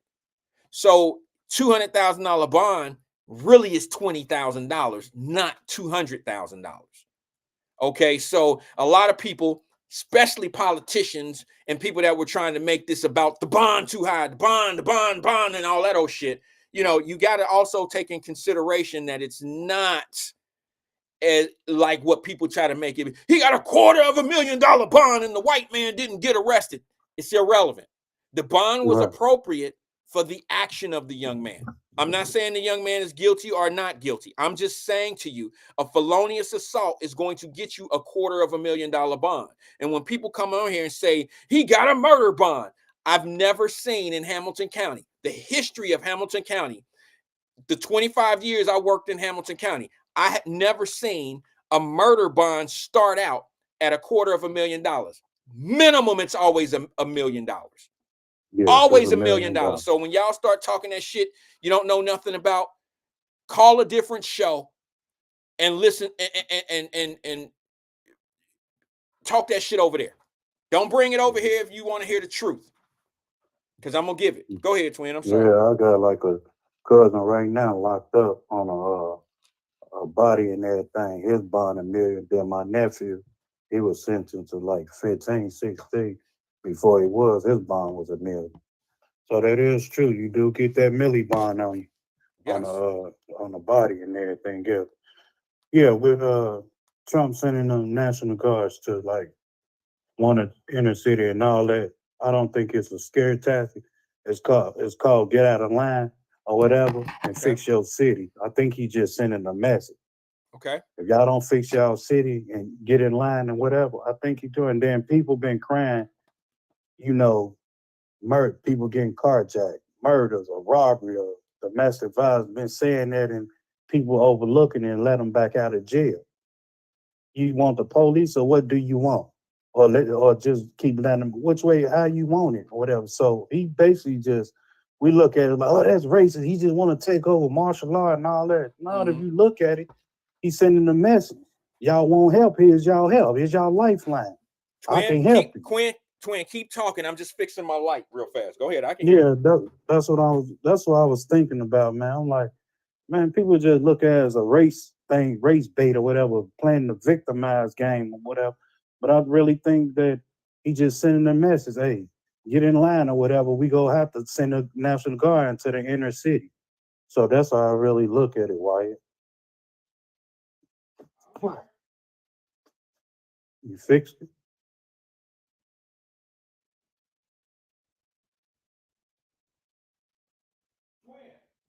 Yeah. I ain't know, you all right? Man, you had all weekend to fix the light. Now it was dang on radio. Now it's the light. Make up your mind, dude. Well, it just went out on me, bro. Can I fix it? I mean, I just needed. What, you need me to go get you a bulb or something? No, I just wanted to rearrange it because it was giving me a bad glare. It was hitting me in my eye, and I didn't want to. I couldn't. I'm tired of moving it around like I was moving it around. To be honest with you, I didn't want to. Yeah, so I think he just sending a message. Why, to be honest, I don't think it's a scare tactic or something like that. Here's the problem that I have with that whole thing, Twin. I'll be honest with you. I find it to be really odd for people who call themselves, people that call themselves Black Lives Matter or whatever, for the people and all that old shit. I find it real odd that they are bitching and complaining about people policing areas where there's no crime. The crime is going down. There hasn't been a murder in 12 days in Washington, D.C. since they've been there. And the sad thing about it is there are people that are actually complaining about something that's really benefiting the Black community more than anybody. The crazy shit about it is, hold on, let me see if I have this video. I had a video put up yesterday that I was going to play. Yeah, I think it's, let me show you the people that are out in the streets, and I'm going to play it while you hear. I don't know if can you see the screen while you're talking to me or no? Yeah, see it. Go ahead. I'm gonna put it on Facebook Mute. Okay, I was just gonna. I want to find this clip of the people that are in D.C. and they're complaining about the National Guard being in their neighborhood, and I find it to be odd because what I'm hearing, I'm also hearing people say that the National Guard is not going in the Black community, that they're going into the suburban areas. They're going into white neighborhoods. They're not going into the Black neighborhoods. I find that hard to believe because if they were going into white neighborhoods, I don't think the numbers would reflect what they're reflecting right now. The numbers are saying they have not had a murder in DC in the last 11 or 12 days. Right. So how are you going to explain? I mean, you know what I'm saying? How do you explain no murders if they're going into least to the areas that don't have as much crime? That doesn't make any sense to me. I mean, does it to you? I mean, that wouldn't make any sense to me. Right. I could be wrong though, bro. I could be wrong. It doesn't make any sense that you're trying to tell me that since there hasn't been a murder in Washington, D.C. in the last 11 or 12 days, the only reason why is because it just happens to be that way. I just find it hard to believe. I don't believe it. I don't know. I don't believe it. I was gonna play the video. I can't find it, to be honest with you. I can probably burn it and bring it on. I just feel like this, man. I think that people are so displaced in their people just want to be mad, and they have been convinced of something so badly that I don't want to use this analogy, twin, but I'm going to use it anyway. I'm going to say this anyway. I learned a story when I was a kid. Okay. And my grandmother told me a story a long time ago. And I remember it even to this day as a grown man. And it's about the racist white man who didn't want any help from anybody. Like he was a religious freak. He believed in God. He was on a boat and he ended up getting shipwrecked. Like his boat, fell over or whatever, and he ended up shipwrecked. And he was out there for a long period of time. Some of y'all probably heard this story before. He was out there for a long period of time by himself. And it got to a point where he built a little raft and he got out on the water, and he was just out there trying to find a big ship to come help him or whatever. He wanted to get home, right? So he's laying out there, twin, on this little raft, and this big ass ship come by. And it's these Asian guys. It's a fishing boat. And these Asian guys reach out to him and they say to him, "Hey, come on, man, we're going to save you. We're going to save you." But this white racist dude said, "No, I got Lord on my side. The Lord is going to save me, not you." So they say, all right, they go past him. Another ship come by, and it's some black dudes. They out having a party, whatever they doing, and they see the man that's shipwrecked, and they say, "Hey, man, here, take my hand. Here's some life rafts. Here, take this. Come on, we're going to get you back to safety." The white dude says, "No, I got the Lord on my side. I don't need your help. I don't need your help."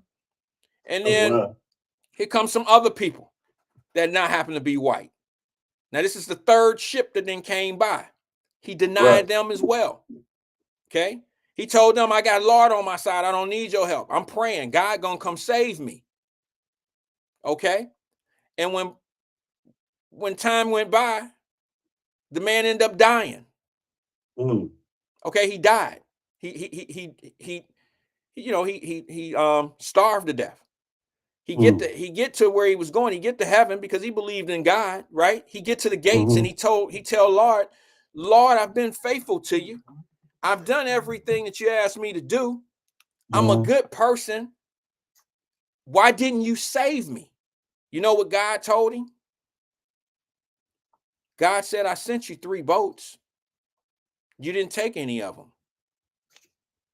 You understand the moral of that story? But when you need help or whatever, well, I sent you it. I sent you what you needed. I sent you what you needed. I sent you what you needed to get out of that situation you were in.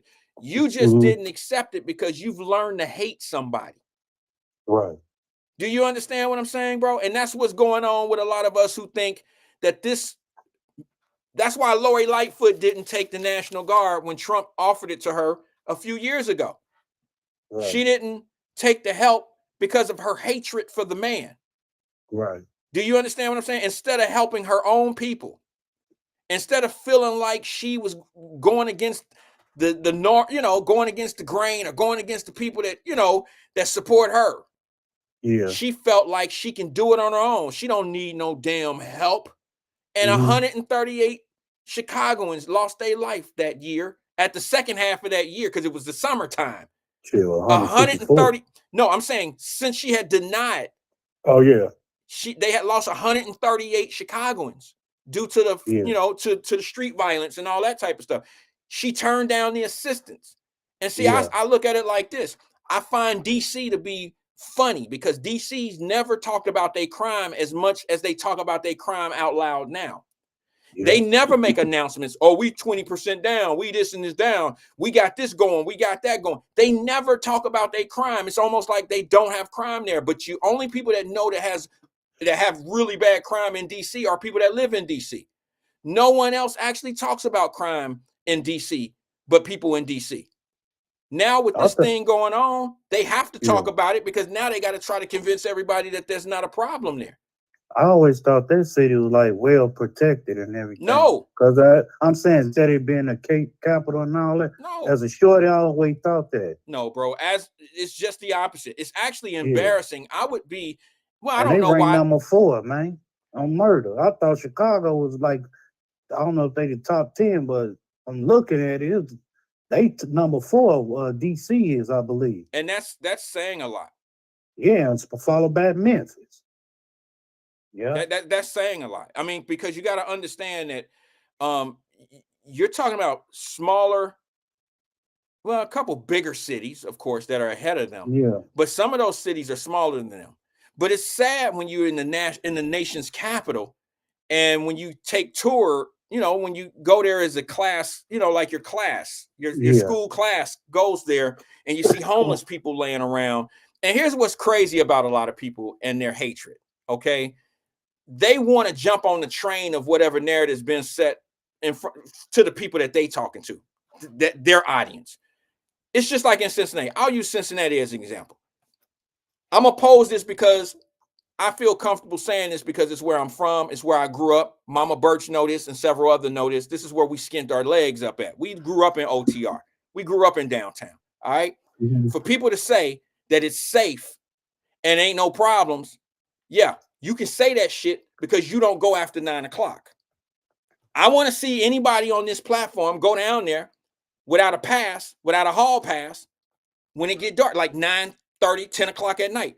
Take your fake ass down there and you report and you tell us how smooth and cool it is and how it's safe. Just go down there and tell us and let us know. But if you down there on some old fake shit and you just propping up things and trying to make it look like everything Gucci and everything's safe down there, it ain't safe in no city like that. I don't care where you go. But I know for a fact OTR ain't good after 9:30, 10 o'clock once it get late. But the people who say it's safe, number one, don't live there. Number two, don't go there after 10 o'clock themselves. Right. Mama Birch just said it. You better know somebody. I don't know enough people down and over the Rhine no more. Do you, Mama? Mama Birch, do you? It used to be if you from there, bro, you can do what you do. But not a lot like I used to when I first moved here. It don't matter if you know people. It don't matter because some shit that ain't got nothing to do with you could get you. I already know it's a jump off in the car. I used to hang on Green Street. I got a problem when people sit back and say the crime is not bad in Cincinnati, and then they say things like, you know, and they talking about doing it. I seen plenty of this is what trips me out. I seen plenty of white people downtown Cincinnati. Yeah, okay, what time was it? See what I'm saying? What time was it? Mr. or Mrs. I didn't see plenty of. So what you're saying is as long as white people hanging out, then it's approved, it's stamped and approved to be okay. But that's not the case. You've seen white folks at Washington Park downtown. You've seen them on Fountain Square. You know what I'm saying? You didn't seen all that old shit. But let me tell you, it's so bad that I don't do business after 9 o'clock in Cincinnati at nighttime because I deal with cash, money, and stuff like that. And people will rob your ass. And I don't want my clients meeting me at my office at a certain time at night because of their safety. That's just been a rule for me even before all this talk of crime came up and all that. I've always had that rule because I know where I'm from. I know where it is. I know how it is where we from. And people will set people up that even know them. Like people know you about to take some money. I'm about to take 5,000 down there to Wyatt. And somebody will hear that shit, and then somebody, you know how that shit works. Somebody over, they about to send, they about to take that money down there, bro. Let's meet there. Let's go. You know what I'm saying? I don't have nothing to do with that. But it just kills me that I have to hear people who don't live in those conditions, who don't go downtown after 10 o'clock, and they'll sit back and tell you, I seen plenty of white people downtown, and they just be having a good old time. They be drinking. They have a great time. Yeah, okay, in the district over there. Yeah, but go down in OTR and see what happened to your ass at 10 o'clock at night, and you ain't got no business there, and see what happened. That's true. That's real true. What else on the menu, man? That's it, bro. I don't know what happened at that meeting you were talking about. I hope they refocus their whole shift, but it's not like I haven't been saying that for a while. You know what I'm saying? Like, It's Yeah, not 'cause like that, to me, that's just, man. say it again. That ain't nothing but that's a puppet show to me, man.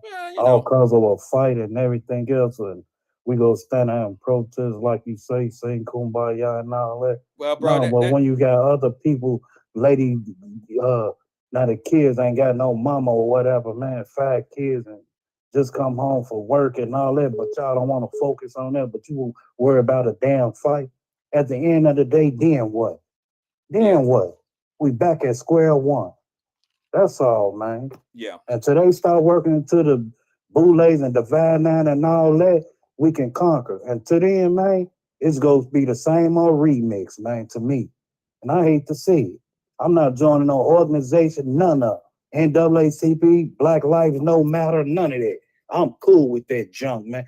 Ain't nothing but a devil-filled junk. You want to keep your man victimized and all that. They don't have no solution, no strategy to bring the community together or how y'all go run this puppet show in 2028. Now, one time they said that even locally said nothing like that. Why? How can we strategize? How can we remix about this? Because it's Bounce never. back off this. Let me help you out But on that one, Twin. Go ahead, man. I Go don't. ahead, man. I do believe that a lot of the programs could be useful. I just don't like the strategies. I've been saying They very useful when they giving it to you. It's good programs out there. But how you go really engage with the youth, man? Y'all said stop the violence and all that. We shall overcome. But how y'all go really engage with it? Well, y'all really got to throw them on the nail, man. Man, they really hit them, man. Where it hurts at. I don't care if I got to take this and all that away from you. Somebody go feel this. Hey, lady, here's this fine for your ass. If Johnny or Ray or Tanisha keep acting up, this is what you get. And that's when them, hell no, you ain't going outside with little Ricky like you said. No, you ain't going, and you ain't getting them Jay-Z. Turn that phone off. Matter of fact, take the garbage out. You don't want to listen to me? Go listen to a boss man, the white man did. Go down here to 2020 or the JC. They got a bed and a hot plate waiting for you. Yeah, man, that's how we got soft around here, man. We got soft. And we want to goddamn it, he all right, he can go in his room, he on punishment. 2 days later, you smoking with your mom. Now you back outside. What type of punishment you want? Man, that's soft, man. Quit being soft to these kids. Man, hell with them Jordans and all that. You gonna earn these Jordans. Where them books at? Where them A's and B's at?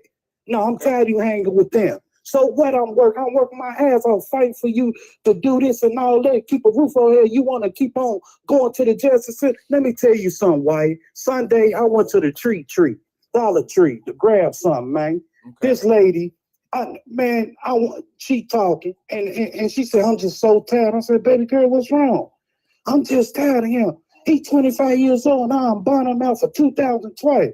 I said, baby, I don't mean to be in your business. I was in the same predicament. I was mad at my mom and dad ain't come get me when I caught my first dope case. I was mad. And she said, no, you better call. When she told me that second time, what? You better call on Jesus, and I'm not coming to get you. She told my daddy, don't bond him out either. And I had to suffer, Wyatt. I had the money, but I didn't want to touch my money, though. I want my mama to give me out, but I had to fold. And they took that damn probation, and everything got caught again. And everything, so I had to suffer. And I had to learn the hard way. Man, I thought my people for me and all that, what I did and all that. No, they made an example out of me. You on your own on this one. Wait a minute, what did you say you felt like? What about your people? You felt like they gave up on you. No, that's I said I thought they were for me. But they were. Huh? But they were for you. And see, they were for me, but I had to learn. They say a hard head make a soft face. You know that now, but see, that's what's up, bro. Like but I thought I was Gucci with them, and then, giving them money and being their son and all that. Yeah. Oh, my mama got me. Oh, my daddy got me, which they did. But my mama said, no, I'm not getting you out. And she told my daddy, my other relatives don't do it either. Because she knew. I had to, what's wrong. I taught you better than that, twin, and and so you talk to God and get your life right. The church going lady, man. And I love the devil and everything. I got to celebrate her, but she'll be 81 this weekend, Lord's will. She ain't here, but man, I had to learn her, and we got soft as a parent, man. I try to teach my kids to rope. A couple of them, fell off and everything, but I didn't give up on them. Hey, you got to crawl before you walk. And, hey, I taught y'all the game and all that in a good way, but, hey, this is what you're going to have to go through. and stuff. Man, I regret certain things, but we live and we learn, man. That's the end of the day, man. We live and we learn that thing. So, I had to learn, and I told that lady that, I'm like, baby, don't do it. He got to suffer. But I know that she crying. I said, baby, you ain't got to cry. I say, hey, quit being soft like that. You ain't got to bond him out. No, let him learn. If he don't want to listen to you, let that white man listen to the white man. You ain't got to cry, build your pressure up like that. And, I gave her a hug, kept it moving, man, because I know I've been through that. I know the struggle and everything, man. How mother you feel about the greatest offense. We get soft, we'll bond him out. I'll go get him from 2020 or something like that. But at the end of the day, you got to learn for yourself. You keep on I'm putting my house up for collateral or keep bonding out. I'm still losing. I'm losing in the system too. Because you going to jail, whatever, doing some time off there, they keep bonding you out like that. And I know dude probably about to get some more time. If she done bought him out twice, 3 strikes, you out of here, player. I'm sorry for preaching, man, but that's gang, it's all man. good. It's all that's good. Gang, and that's regal. It just hurt my heart when she cried and she couldn't really, she was shaking and could really check me out and ring me out. And I'm just so tired. Well, baby, what's wrong? See, I think what happens is this, twin. I think what happens is a lot of people miss conversation. We get it too late. Like some people ignore it when it's on time. They'll get it when it was like when it's time for them to get it, because the Lord will bring that ship by. You feel me? And give them the information. Even the OG was right there because she was talking to her at first. She had to be a good, I said about 7. And she said the same thing I was saying, baby, don't do that. They gotta learn. And I was agreeing when I had to jump in and tell them my testimony. What up? Baby, you ain't got to do that. Go ahead, Wyatt. I'm sorry. No. I'm just saying that sometimes, like what you're saying to her now is probably something that she needed to hear some time ago. But now she's in a position where what the do has already been done. Yeah. You feel what I'm saying? And what I was saying earlier in our conversations today is people that go attack soft targets, y'all don't mean nothing to me. The hard target is going to knock on Miss Louise's door or Tasha's door, telling her about her kids and how y'all need to get y'all shit together. See, let me just say something of the difference between the hood and the suburbs. All right.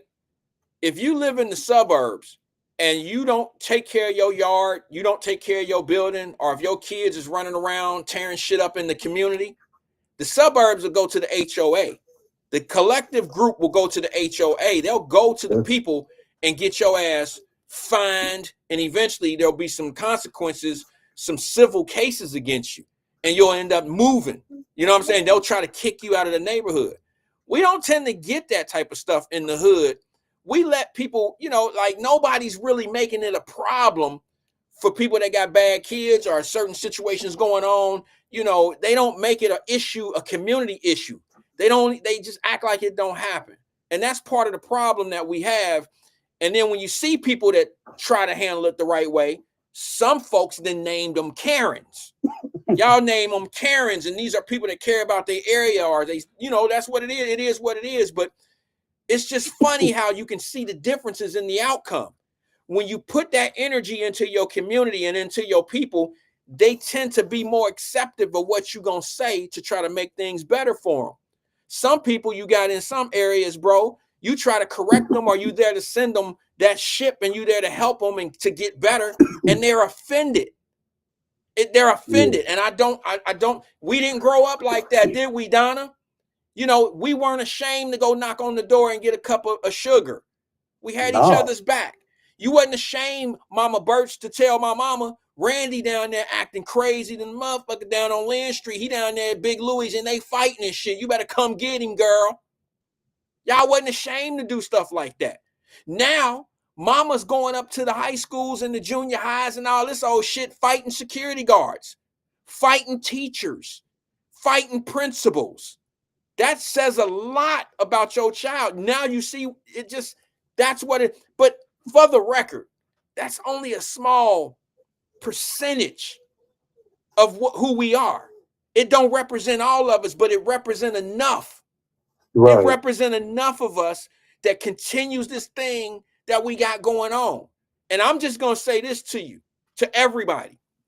Twin, there's no doubt in my mind that if you had the knowledge that you have right now in your head, you would have been a totally different, you would not have gone through half the things you've gone through in life.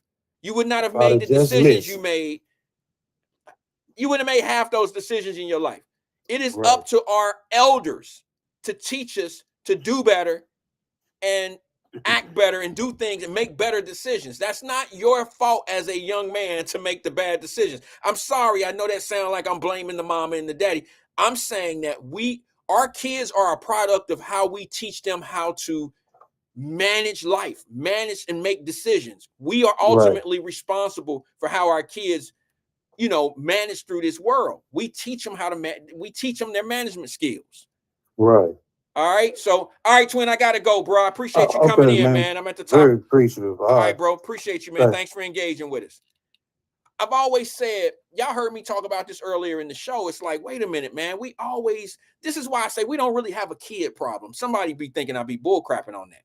We don't really have a kid problem. We have a parenting problem. I'm always going to say that. All right. But my problem is our 50-year-olds, if you talking to 50-year-olds all day, what's the point? What point are you making if all your audience and everybody that you're talking to every day who really needs some type of guidance, I can't guide a 50-year-old. You and I on the same level. Your life you've already passed the mistakes that we're going to make at 25. I can't keep having a conversation with a 50-year-old and think that I'm being productive. Okay? My productivity is down at the level of the 20, 25-year-old, 30-year-old. Okay? That's where we make the biggest impact of the people that need to listen, the people that should be paying us any attention. And it's just so confusing because, that's why I feel like a lot of the things that we experience and a lot of things that we go through as a community is redundant. It's just redundant to me. It's like some shit that they've been talking about the same thing on platforms for 20 years, 30 years. And it's always someone else's fault.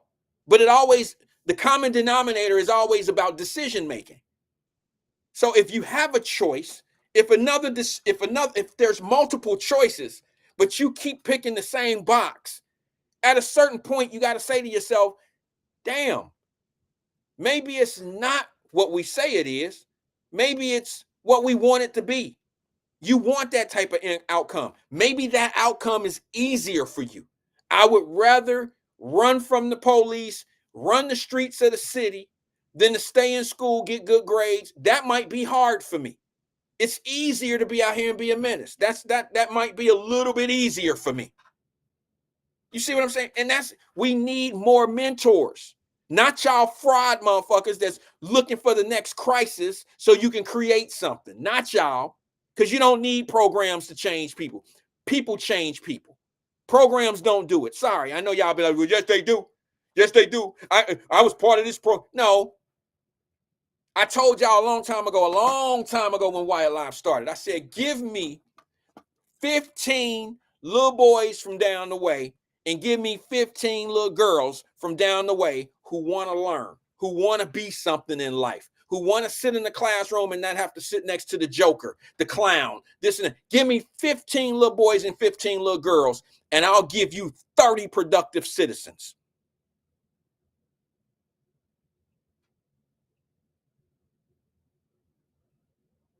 Because all they need to do is look up to somebody that they know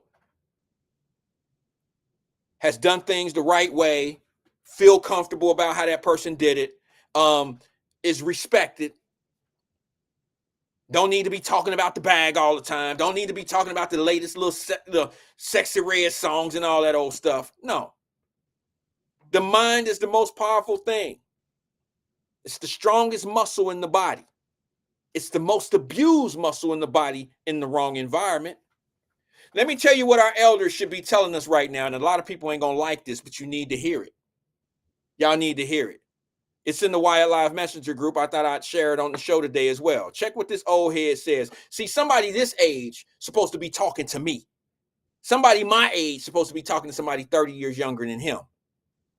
And if we had more conversations like this, that are real conversations, I think the needle would have been moving decades ago.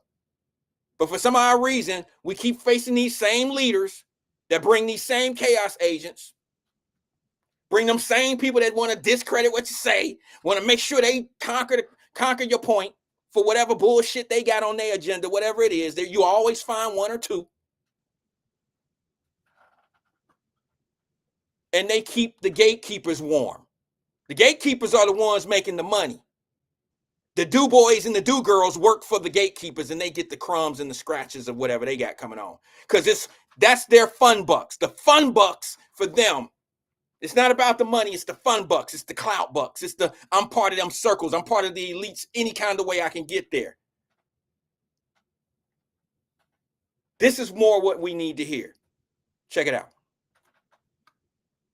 The greatest defense against oppression is to achieve. The challenge we face today is worse than we did in the 60s against the Klan. The soft bigotry of low expectation is much more insidious and detrimental to the lives of blacks than anything coming from outside from racists. Booker T. Washington wrote, "There is a class of Negroes who thrive off of the grievance of their people. If Black America lose their grievance, they lose their income." The greatest defense against oppression is to achieve. The challenge we face today is worse than we did in the 60s against the Klan. The soft bigotry of low expectation is much more insidious and detrimental to the lives of blacks than anything coming from outside from racists. Booker T. Washington wrote, "There is a class of Negroes who thrive off of the grievance of their people. If Black America lose their grievance, they lose their income." If black folks lose their grievance, there's a class of Negroes that will lose their income. What I've been talking about for 5 years. Who you think those people are? Me? The sellout? The coon? What am I? The coon? What is it? Coon? I forgot. Didn't even mean anything when the motherfuckers was saying shit like that about me. Didn't mean anything. Blew right off my shoulder. Dun, dun, dun, dun, dun, dun, dun, dun, dun. There are a class of us who need grievances in order to have income. This is what old heads should be telling us, because that's what Booker T. Washington was talking about.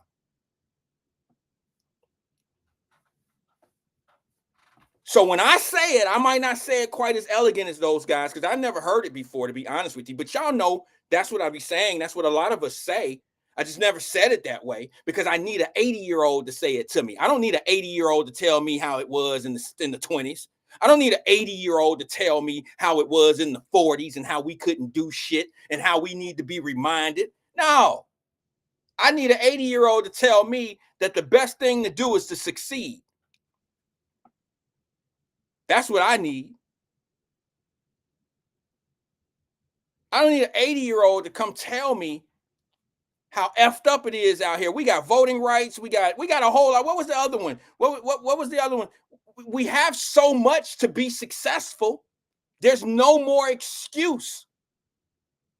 But when you have people that fight for grievances and always, that's what I've been talking about this other shit. They done dusted themselves off to create a grievance. Who would they be without grievances? Let me go to the phone lines. Good afternoon, caller. This is Wyatt. Who am I speaking with? Hey, Wyatt. It's Shelly. Hey, Shelly. How you doing?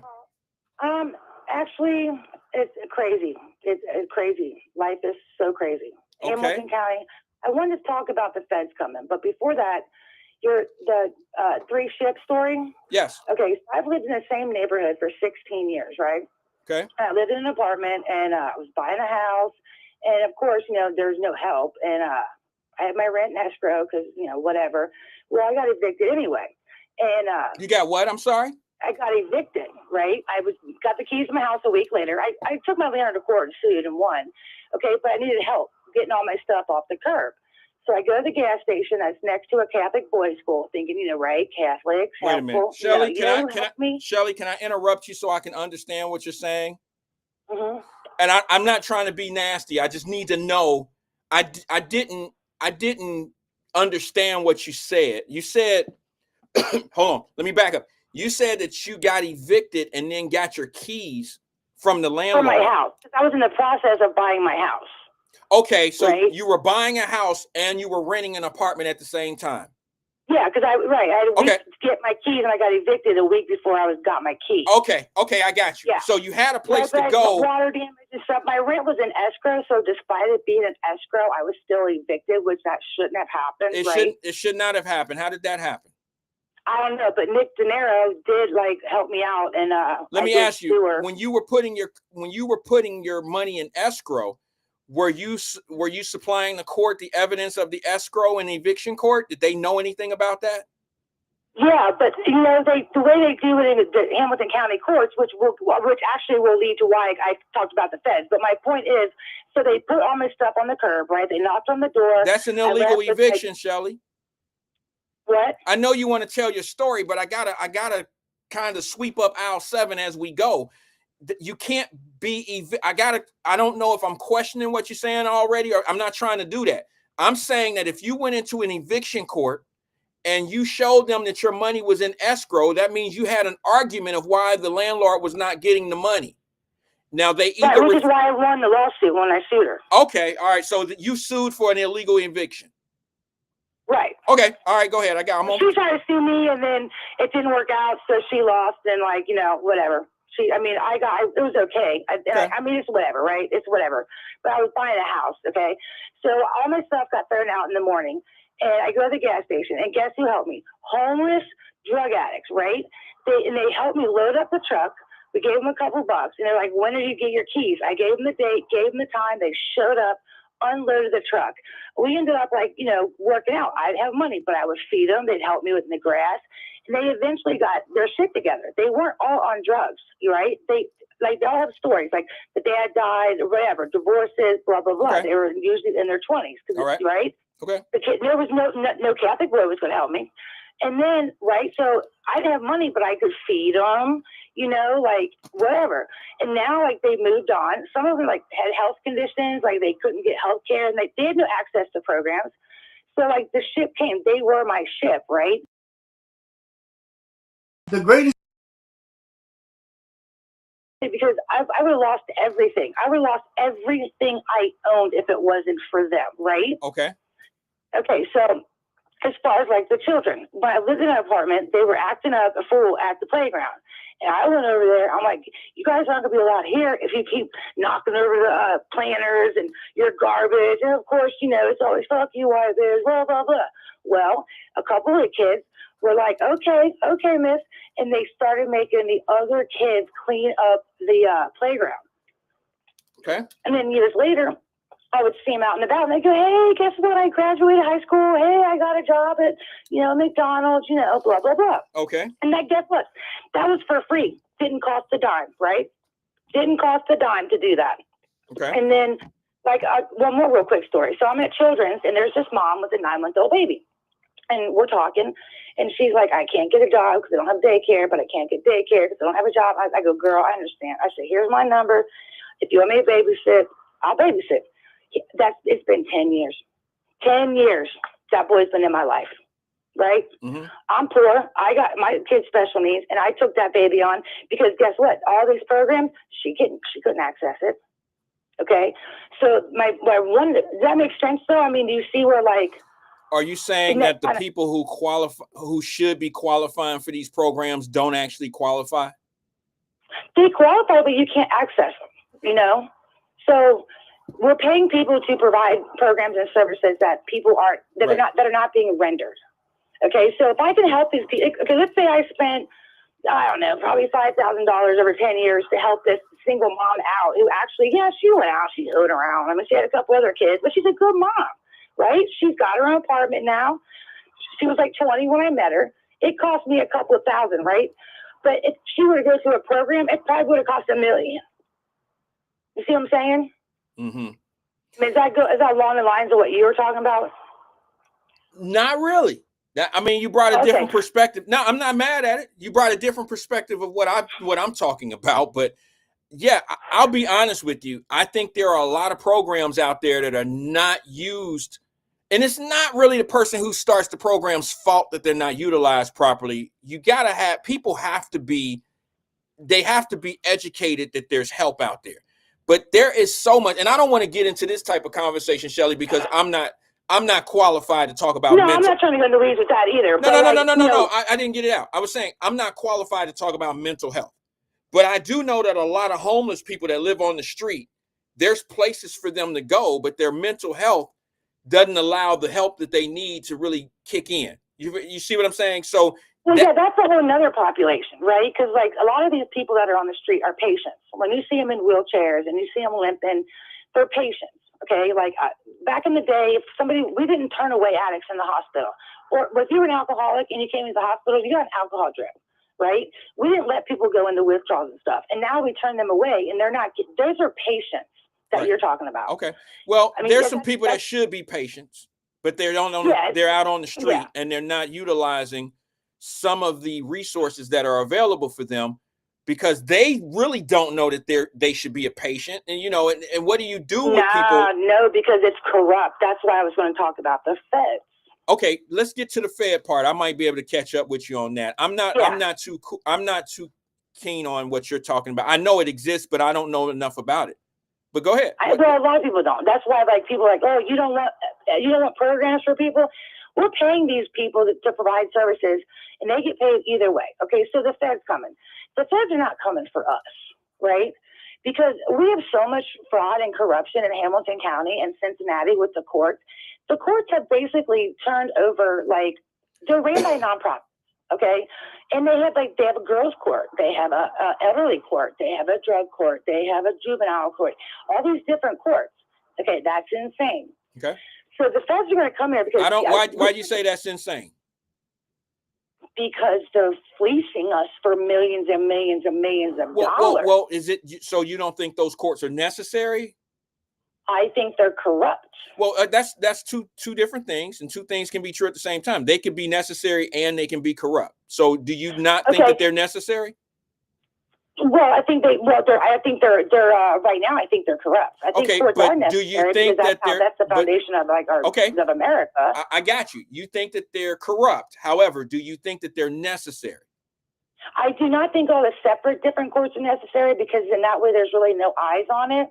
Well, no, that's not the same thing. And I'm not trying to be, I'm trying to give you maybe a different way of looking at, okay, let's just say, for instance, that free lunch at school. I'm going to give you an example of how we both are correct, but I want you to understand that some things that are necessary could possibly be corrupt. Okay, it's pretty obvious. Let's say free lunch at school. Let's say that the free lunch, all the kids that are underprivileged, they get free lunch. Okay. But then they only need $20,000 to do free lunch for a semester, but they end up getting $60,000. Okay, the other $40,000 is being spread amongst politicians or whoever, corrupt people. That doesn't mean that $20,000 was not necessary. Okay, because you still had kids that needed $20,000 worth of, Exactly. Exactly. But let me say something to you about that, Shelly. This is where I agree with you. A lot of people ain't gonna like the fact that I agree with you. I can see it through the comments, but let me explain to you. That's been what I've been talking about over here for 5 years. Nonprofit organizations are one of the least regulated entities brought on. They have immunity. Well, that's who runs our court. Here's what you got to understand. I use that number for a reason. Most nonprofit organizations only pay out 20% of what they bring in grant money. Exactly. Do you understand what I'm saying? So of course, some won't call it corruption. Some will call it something different. For someone on the outside looking in, understanding how this thing works, when you have right, it's RICO. What are you talking about? The feds and RICO? Okay, what are you saying? What are you talking about? Okay, here's an example, right? Okay, Victoria Parks, right? She first of all started the whole YWCA, which they don't help. I mean, they're corrupt and all of that. Okay, and she started the big nonprofit stuff, and she's part of the collaborative agreement and such and such and such. She was also on the Hamilton County Veteran Services Commission Board, which I've talked about before. They only served like 9 veterans last year, and they have a $314 million budget, which is why they put Lincoln Ware and Victoria Parks and like Orlando Sanza. Okay, right? Now, guess what? Orlando Sanza was part of Hamilton County Veterans Commission Services, whatever. Well, Victoria Parks had to resign, okay, after all this stuff. Now Orlando Sanza has been on what the word is. He's now part of the Department of Justice Civil Rights Division. Because I mean, if I could add on to your point about the school lunch, okay? So that's why one of the reasons I sued Cincinnati Public. Okay, it's a civil rights issue, right? It's not criminal, it's civil. Okay, so my son's entitled to a free lunch just like every child, because now every child gets it. But they weren't following the law that his IEP is called, not feeding him the right food. So, but when I say that out in public, people are like, "Oh, you're so entitled. Pack your own lunch," right? Mm-hmm. But when you take that attitude, you're not holding the people responsible, because if every parent packed a lunch, then they're still getting that money, right? Okay. So we got that. The attitude of entitlement needs to go away, because under the law, why is that? Because I know Michelle Obama was big on nutrition lunches and things of that nature. That's separate. That's different. I'm talking about when you have special needs, 504s and IEPs is a different law. It's okay, ADA. okay. Blah, blah, blah. I get what you're saying. But it doesn't matter. They have to give a child. If you're diabetic, right, you have to give the child lunch. Right. That's okay. Yeah, so you can tell the parents of a diabetic. So what's the moral of your argument here? What did we say? Because if the child's diabetic, are you going to tell the parents they should pack the lunch because the child's diabetic? When under the law, the school is getting paid to provide every child a meal that accommodates their needs. No, if they're getting paid to facilitate a need, they should facilitate it. If not, they should give the child a diabetic lunch. Correct. So if we tell people to pack the lunch, now we're not holding them responsible, but we're still paying them to do something. That's because there's not a lot of regulation to nonprofit organizations. Exactly. It happens for a couple of different reasons. Number one, I don't think anybody really wants to do that job. I mean, I think it only gets to the money part and then it stops right there. See, I could say a lot about that when it comes to the business of the city of Cincinnati. I watch the city of Cincinnati become 72% of Over the Rhine is owned. 72% of Over the Rhine is owned by a nonprofit organization, and a lot of people don't have those conversations because they don't know any better to do it. I'm not trying to. That have hold on, Shelley. To every public school student. Say it again. Right. Say it again. There's hundreds of nonprofits that have unfettered access to our public school students in Cincinnati. They're going in there doing behavior health, trauma services, all that kind of stuff. We don't know who these people are. Like, okay, so Mind Peace is one of the nonprofits that goes into Cincinnati public schools. They're worth over $15 million. It's the guy who started it was my son's principal at AWL. I forget his name right this second. Well, guess what? Now Mind Peace is also in the Justice Center, putting calming rooms at the JC. So who's approving those nonprofits to come in and do that? Well, exactly. The county, the commissioners, and now so they raised our property taxes to have Mind Peace go into the schools and work with the same kids that they're supposed to prevent from going into the justice system. And then when they go into the justice system, Mind Peace is there providing them therapy there too with the calming rooms. So obviously what they were doing in the schools didn't work, but we're still paying them. They also work with children, and then they have parents providing consent. Mm-hmm. They create the trauma so they can come back and provide services. No, I truly understand. I know where you're coming from. I know I know. I mean, how, Shelley, if I may ask, because you're fairly new here. I've only talked to you maybe 2 or 3 times. How long have you been watching this platform? Couple months. Couple months? Okay, we've been here about 5.5 years, just to let you know, give you a little back date on us. And what you're talking about right now, I've covered before, maybe not in those entities, and maybe not some of those nonprofits that you discuss, that you're specifically naming, but I've had those conversations, and I've brought to the conversation about these places creating problems and never really fixing them because they're not really meant to be fixed. It's really a money grab. So for people that might money laundering operations. well, So then I don't want to go as far as to say money laundering. Okay. well, that's my opinion on it, because Well, I okay, look at the tax okay, but information. They lobby. here's what happens though. When you create a job for someone that's not money laundering, okay, I want to keep it legal here because I don't want to be sued for saying something that might be, you know, out of scope. It's not money laundering when you create all these different businesses through nonprofits, okay? You create jobs. But then here's where people have a problem. When the government come in and cut those programs, and now it looks like those jobs have been cut for no reason and people losing their jobs for nothing, and you see that wasteful spending, and now people are all up, you know, they all up in arms because they like, wait a minute, look at what's going on. We cutting this and we cutting that. These people. Okay, I got you on this. Perfect example. Ready? Okay, Keep It Beautiful, right? Keep Society Beautiful, and Women Helping Women said that they're losing $350,000, right? Boo-hoo. Okay, well, get this. I don't want to say boo-hoo because I've donated. I've been donating to Women Helping Women for 15 years of my life, and I know that guess what? They're worth like $200 million, I don't do it because of what they're worth. I do it because of my history with my mother and what she went through, and that I work every day.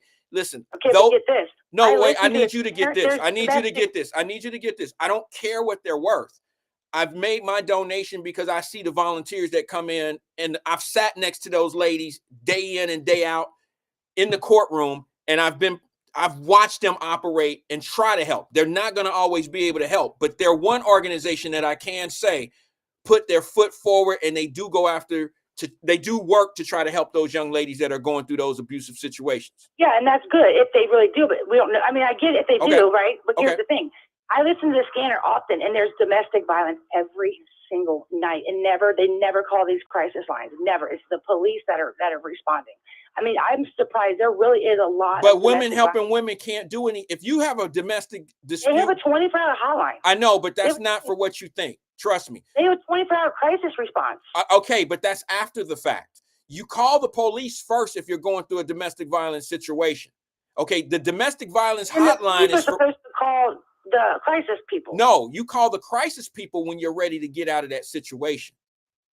No, they're crisis on the spot. Like they're supposed to arrive on the spot. Well, here's what I don't recommend, because the number one thing that, well, I wouldn't say the number one thing. One of the things that police officers hate to do is go to a domestic violence scene.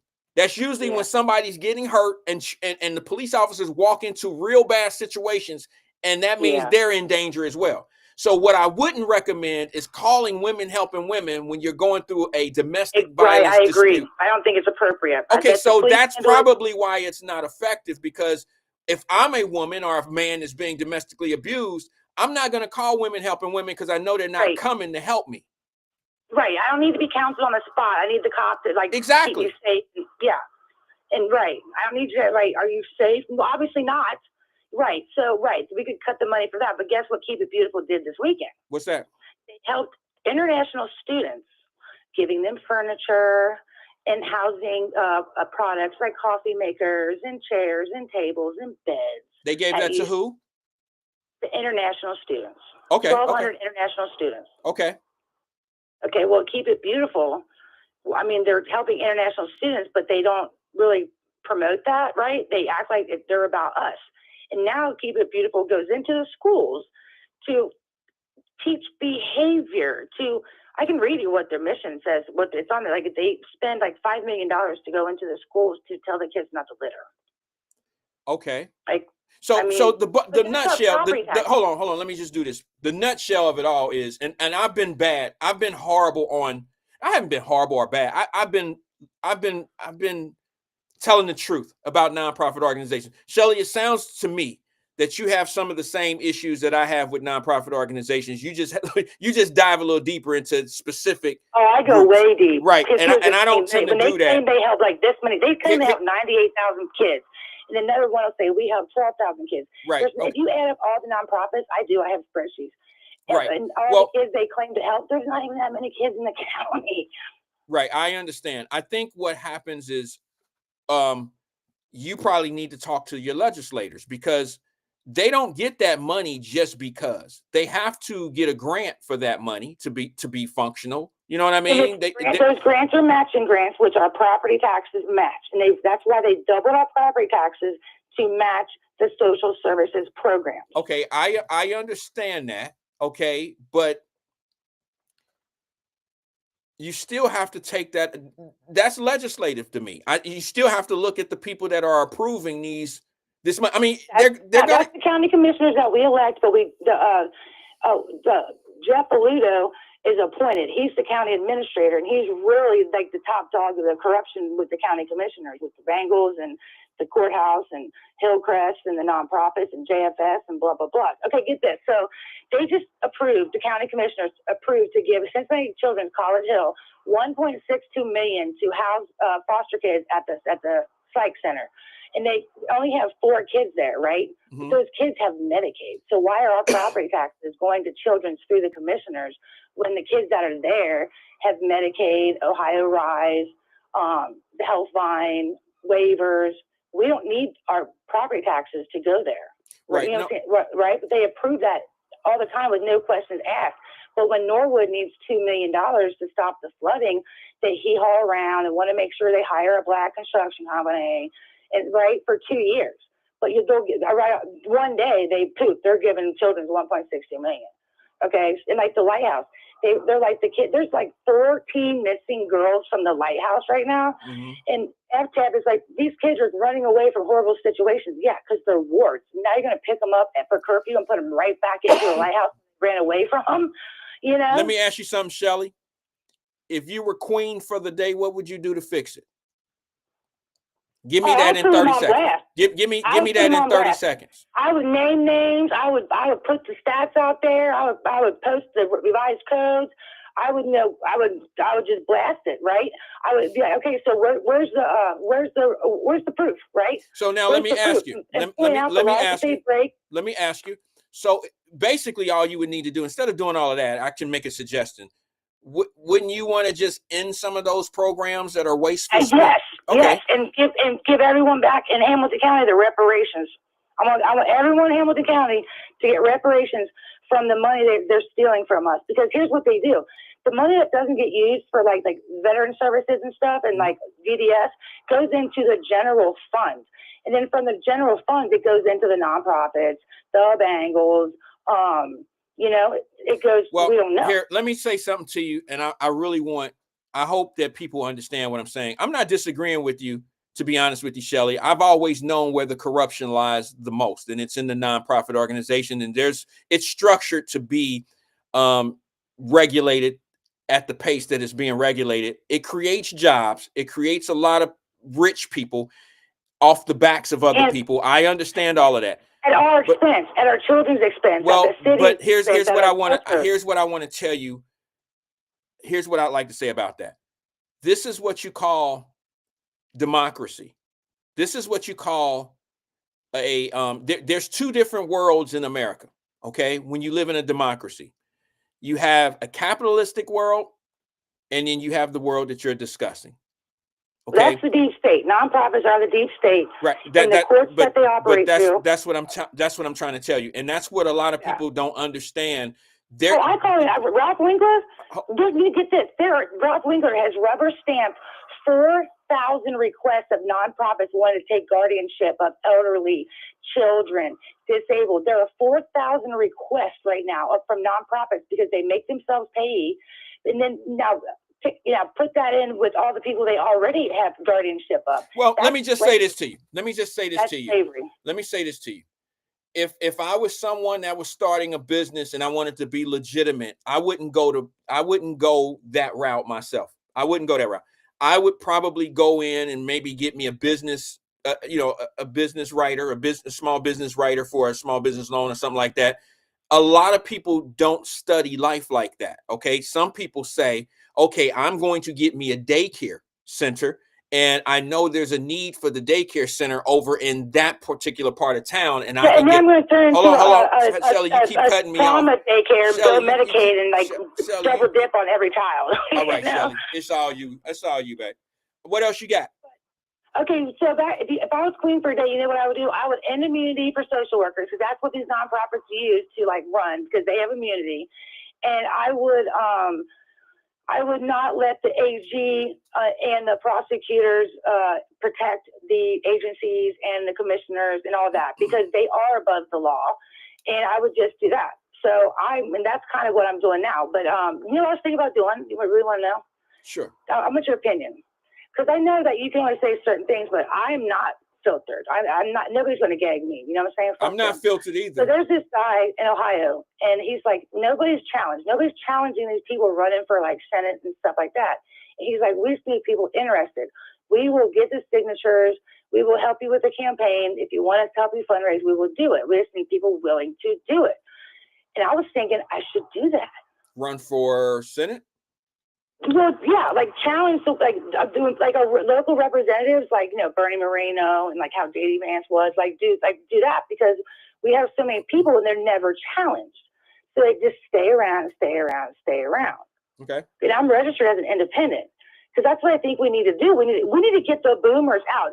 I mean, in Cincinnati, it's Black boomer women who've ruined the Black community in Cincinnati. I'm going to stick to it. I'm not going to change that, because they don't get checked. And I think they need to get checked, move to the side, and let new people come in. Because I talk to young people in Cincinnati. They're not dumb. They're very aware. These young kids, especially, think about it, they're the COVID kids. The COVID kids from 9th grade to 12th grade are all over 18 now. They're voting age. If I was running, I would target them. But remember how they masked you? Remember how they trapped you in your house, right? Yeah, I hear you. Because I think that, I mean, I don't know, something needs to change. I just feel like we need to get fresh, people that are willing to like Tamaya Denard, right? I mean, she balls. I don't know. That's just my take on it. I think something needs to happen when the feds come. They're not coming for us. They're coming for the nonprofits and the commissioners. Let me ask you, give me what the feds are coming for. Can you do that in a minute, in 60 seconds? What are you saying when you say the feds are coming? What are you talking about? Okay. You know something that the crime, right? When the courts are using nonprofits to prevent crime, they're not doing their job. Donald Trump, before he left office last time, put in policies where they need to be audited, because they're supposed to be audited by whoever grants from the feds. And that's kind of happening behind closed doors. And that's what they're coming for, because they're coming to track down the money and to make sure like we get what we are entitled to under the law. Our kids are entitled to transportation. They're entitled to an education. They should not let these nonprofits in the schools without parental consent. They're drugging the kids. I mean, I think they're coming to like get arrest or do something about it, like remove the corrupt judges, like Ralph Lincoln. Yeah, but a lot of that, it would take decades to clean that up, because I don't know if the government has enough investigators, to be honest with you. Really, look, the clerk of courts already been sued. AFTEB was the clerk of courts before that. Why would they hide evictions? Because all those people were eligible for the programs that you denied them. Is that why you hid all them evictions? Well, I mean, I don't know. I don't know anything about what you're talking about there. I'd like to get some more information. I mean, that sounds interesting, but I just know that what you're discussing is decades on top of decades of work. And what I mean by that is, where do you start? Where do you start to try to find all that corruption in the nonprofit organizations? You find the non-compliance. So like what I've done with these nonprofits, you find what the grants all come with policies and procedures that are attached to the grant money. So they seal all the cases so nobody can like the runaways. They Donald Trump put in a law when the kids from foster care or that's a ward run away, the cops are supposed to alert the HHS. Because the nonprofits aren't doing that, right? Because if they don't say the kid ran away, they can still cash in on that kid. So that you're not following the guidelines to the grant, so you're non-compliant. They're going to come here and they've audited them already, and once they find the non-compliance makes them ineligible for the grants. All right, let me just say this pertaining to what you're talking about, and then I really have to go. I really appreciate it. I'm at the top of the hour. Let me just say, I'd like to apply what you're applying right now, the energy that you're giving us. I'd like to apply that to Cincinnati Public School or public schools across the country, because kids get paid, or the schools get paid off of the kids. And if you look at places like Baltimore, they get paid $13,000, $14,000. Well, Cincinnati gets paid $13,000 to $14,000 per kid, and that's why they want to keep them there and they want to try to move them. Yeah, guess what? It doesn't matter. Right, they pay $59,000 for each foster kid. Who does? Cincinnati, Hamilton County pays $50,000 more dollars to put a kid in foster care than to educate them, because all they're doing is that. Right, the Cincinnati Public Schools. I sued them already. I have a legal settlement. Yeah, I agree with you, because they work with the nonprofits, and that needs to stop. Right. Okay. So basically, what needs to happen? You know what you would be good at, Shelley, if I may? Can I give you a compliment on something? Yeah. I think. Why'd you say it like that? Like do you think I'm cynical? Do you think I would just like I'm about to sneak one in on you? That's not me. No, I know. Like people think I'm crazy, but I'm not. No. I think what you should. It's taking too much information. No, I mean right? you have a lot of information. You have the energy for it. I think what you should do is try to become someone that can figure out how to get regulation going towards nonprofit organizations. Because look, let me say to you, some of these nonprofit organizations, as what you call money laundering organizations that they are, some of them are necessary, but yet the money might be funny, but some of these programs are necessary. All right. So what we really need, instead of the programs to go away, because people will suffer if some of these programs go away, what we need is more regulation on nonprofit organizations. I'll give you a perfect example. Some people may know what I'm talking about when I say this. I think it's a tragedy that Cincinnati has a nonprofit organization that has bought up so much property, and they have the status of nonprofit and profit, and that is 3CDC. All right. I've never said anything bad about the organization, but I think it's a tragedy to see how they work hand in hand and be able to be in both status. See, I understand that a nonprofit organization does not mean nonprofit. Okay. That means they make profit. They're just under a different status. And without the proper regulation, they can continue to be nonprofit, and they can continue to move like a profitable company. They can continue to pay their people upstairs long dollars, and they can continue to take advantage of some of the territory in the Cincinnati area that the citizens don't have that same privilege of being able to do.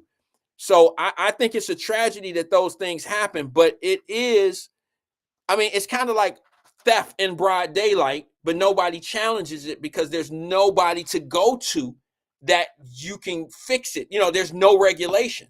So maybe you should consider going in that field, because you seem to have the energy to research certain things. If you know what you know, then you should know what would be best for that, or you would have an idea. How would you regulate some of these things? And that's what you should maybe, bring to the forefront on people. Don't try to change what they're doing without being in position to be able to make that change. You're gonna drive yourself crazy doing that. Yeah, well, we could enforce what's already in place, which would go the policy. No. You have to catch someone doing something corrupt. You can't say. Oh, I've caught him. No. I'm talking. No, not you. See, that's what I'm saying. If you were in that position, you would have a little bit more leverage. But you just from the outside. Here's the problem, though. If you report it to the prosecutor, because the prosecutor knows there's no next step. Do you get what I'm saying? He defends them. He exists, and the AG defends the government. But the prosecutor knows there's no next step. Okay. Yeah. It's the same. It stops with them. It's basically the same reason why your prosecutor in the city of Cincinnati didn't file charges against the Russian with the slap. The prosecutor understands the law. They know what the slap was. They know that they would be signing an arrest warrant that was going to be thrown out, and it was not a felony would not be indictable there. They know that, so they don't take on the unnecessary work. So when you talk about taking what you're talking about to a prosecutor, they're looking at you like, well, I can write it up, but it's not going to go anywhere past because if we went to court, the prosecutor would be defending the agency that I'm trying to sue. I understand. That's the feds, right? That's the disconnect that I'm telling you need to fill in on. If you could come up with something where you could monitor or be the regulation, or you could create something, show the government that they need regulation in this particular area, then you would create something. This is how people get rich in America legitimately. And that is creating something that's a need for people, not sitting back. There's a few people that get over and they start these programs. For instance, you might get $1 million in a nonprofit organization, and you might get $1 million grant. Okay. And you might only apply $200,000 towards what it is you're trying to do. The 800,000. That was my point. I took a baby in. It cost me a couple thousand when she could get nothing from anybody in any of the programs. I get Don't tell me it's going to cost I $1 million. get it, Shelly. I'm just trying to tell you that if you want to stop worrying about shit like this, you need to create the avenue to be able to monitor and to be able to regulate what's going on that you see as that's been wrong. That's a wrongdoing. Sitting back knowing all that and not doing anything about it is going to drive you crazy. Shelly, I got to go, though. I appreciate you engaging with us today, okay? Yeah, I just wish there was more people. But I think, I don't know, maybe you will never know. First of all, you can't come over here to my platform with all that information and think everybody's going to ride with you because you're in the wrong space. And I don't mean that to be. I already know they're not, but that's okay. No. Listen, I don't mean that to be nasty towards you, ma'am. I meant it like people ain't trying to hear that shit. The people that support those programs are some of these people's heroes. Some of these people look up to those folks that know how the money moving, and they'll never tell their folks. Do you understand what I'm saying to you? So you kind of. Yeah, but I got to hear shit that I don't want to hear. So guess what? I'm going to say what I got to say because I care. I mean, it goes both ways, right? I get it. They can hate on me. It's fine. Okay, right? well, I'm just saying that, you're going to drive yourself crazy. I say this to everybody that's in a situation where they feel alone. They feel like they're the only ones that know or feel like they're in this space by themselves. All I say is get in a room with like-minded people. Find that room. Find that group of people that can relate to what you're saying. I'm not saying I'm not one of them. I'm just saying that you'll probably find a little bit more peace in what you're saying if you say it to people that understand. Or not understand, but care the way you care. Well, I think one thing everyone agrees on is something's got to give. I don't think anyone disagrees that something's got to give. Yeah, absolutely. Shelly, I appreciate you engaging with us today, okay? All right. Thank you. Appreciate you too. Thanks. Yep, bye-bye. That was Shelly. I try. I don't have a problem with. I love everybody that engages. I don't have to love the conversation. I don't have to even know what they're talking about all the time. I can always find some common ground somewhere, or like I keep telling people, we're so alike. We're so alike. I can always find something that I can always find something in somebody in what they're talking about, or what drives them, or what makes them. There's something they've gone through in life or that they're dealing with that I probably may not have dealt with, directly like they have, but I'm pretty sure that I've had something, that I'm passionate about, and I feel alone in those arguments. You know what I mean? But I think Shelly, if you're still listening, dear, you're going to drive yourself crazy if you don't get in a space that other people are on board on what you're doing. Trust me, Shelly, I know the frustration. I've been here for 5.5 years, and not everybody over here agrees with what I say. But there's some like-minded people here that actually do, and they keep me balanced. They keep me, they keep me where I'm supposed to be. I know who I am. I know what I'm supposed to believe in. I know that I'm supposed to do certain things. And some people will drain you. They will drain you with all the wrong stuff. And sometimes you'll wear yourself down. Like I got worn down one time by people who kept on talking about there ain't no such thing as black on black crime. They drained me of that. They took me to a deep, dark place in my life to make me say, I'll never say that again. I'll never say that again. And it was foolish of me. If you listen to people so long and they had these great explanations of how they feel and how things really are and blah, blah, blah, they can talk you out of your own morals and principles and your own beliefs. That'll never happen again. That'll never happen again. I'm gonna take this one last call before I get out of here. I have a 4:30, so I really need to go, but I'll do the best I can to get this one in and out real fast. Good afternoon, caller. This is Wyatt. Who am I speaking with? Hey, Wyatt. It's Marquetta. I didn't mean to get you on your last Marquetta, leg. what's going on? How you doing today? Finished dinner. Meatloaf. Meatloaf. Ooh, that's my favorite. I ain't gonna lie. Cornbread. Yeah. My baby be coming home from school and she is what is this? Softball. You know, kids don't want microwave. You're trying to eat noodles. Like, are you gonna get diabetes? You need a full meal. So I got off work early, finished dinner early. Well, that's good. Want to talk to you. You still in Texas? I'm loving it. I'm standing outside my house. Okay. Trying to look at my neighbors. They had somebody come and cut their grass today. I cut my own grass. Okay. And I think I do a pretty good job. Okay. I be edging it and everything. Like, you should see me. And my neighbors be cracking up. Like, you say you edge it? You said you edge it? Is that what you said?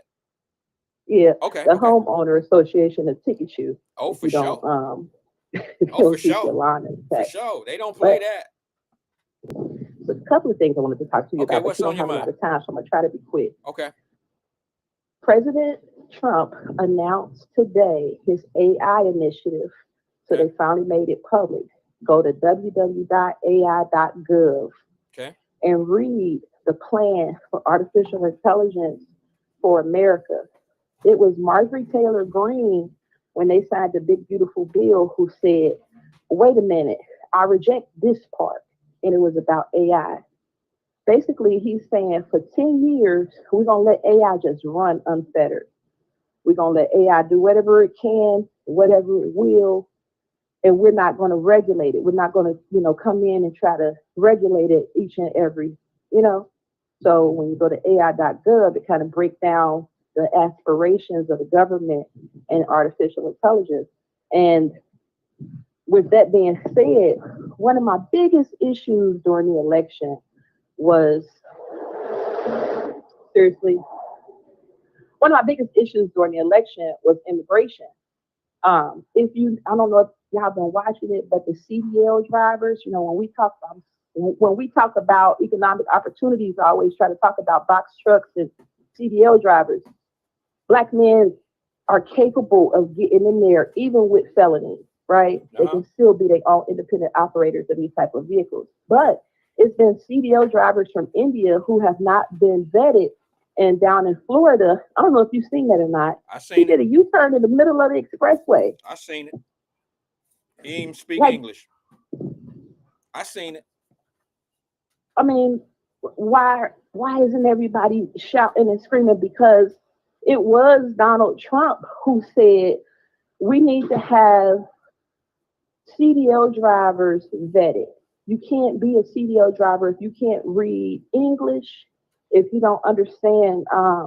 You understand what I'm saying? No, I truly understand. You should be asking that to the people that have been defending illegal immigrants in this country, who have been getting perks, who have been getting Social Security, who have been getting driver's license out of California. You should maybe ask those folks, because there's a ton of people that are totally against what you're talking about. But I would be asking people who thought 2 years ago that this wasn't a problem. And because you've been listening on this platform, we've always said it's been a problem. It's been a problem since they've been running over the fence down at the border. Man, the CDL drivers running over. I mean, it's just horrifying to think, driving on the expressway and somebody do a U-turn in the middle of the middle of the expressway, and you crash into their truck. And he has 2 million signatures advocating for his release, mostly Indian nationals, because that's unity. I was talking, I dipped into the buzz. I don't really listen because I don't live here, you know what I'm saying? So, but I was telling them about what was going down in Texas and the unity of the Republican Party. It ain't like they just decided we're going to do this and it's all illegal. If you watch the hearings, they stood in unity. White man next to white man with the law, explaining to the Hispanic, to the woman, to the Latino man, to the black man, to the white liberal man. Listen, we taking Texas and we turning it red. And we have a legal right to do it. They said, well, wait a minute. What about voters' rights? What about it? We didn't violate any voter right laws. Y'all gerrymander in y'all districts all the time. And you just mad because we're doing it. So with Gavin Newsom, who put $20 to $40 billion in homelessness and increase in that, when Sherry talks about nonprofits, I hear it. I know. Because homelessness increased And it was mostly Black people who became homeless in California, but the administrators was getting $200,000 a year Say it a little to bit manage. louder. Say it a little bit louder so they can. They don't hear you. They don't really hear you. Say that last part again if you don't mind, because I'm not quite sure it went through the microphone. You said Gavin go ahead. Newsom is the current governor of California. Okay. Gavin Newsom got like $20 billion. Yeah, it's been more than that in the last 8 years. And it's been more than that. Yeah. But I'm just saying, recently. And who ended up being homeless more so than anybody in California? Black people, especially Black males. Okay. Especially Black men. Okay, I wanted to make sure I heard you correctly. I'm sorry. The administrators, their salaries is like $250,000 a year. Yeah. While homelessness grew under their stewardship.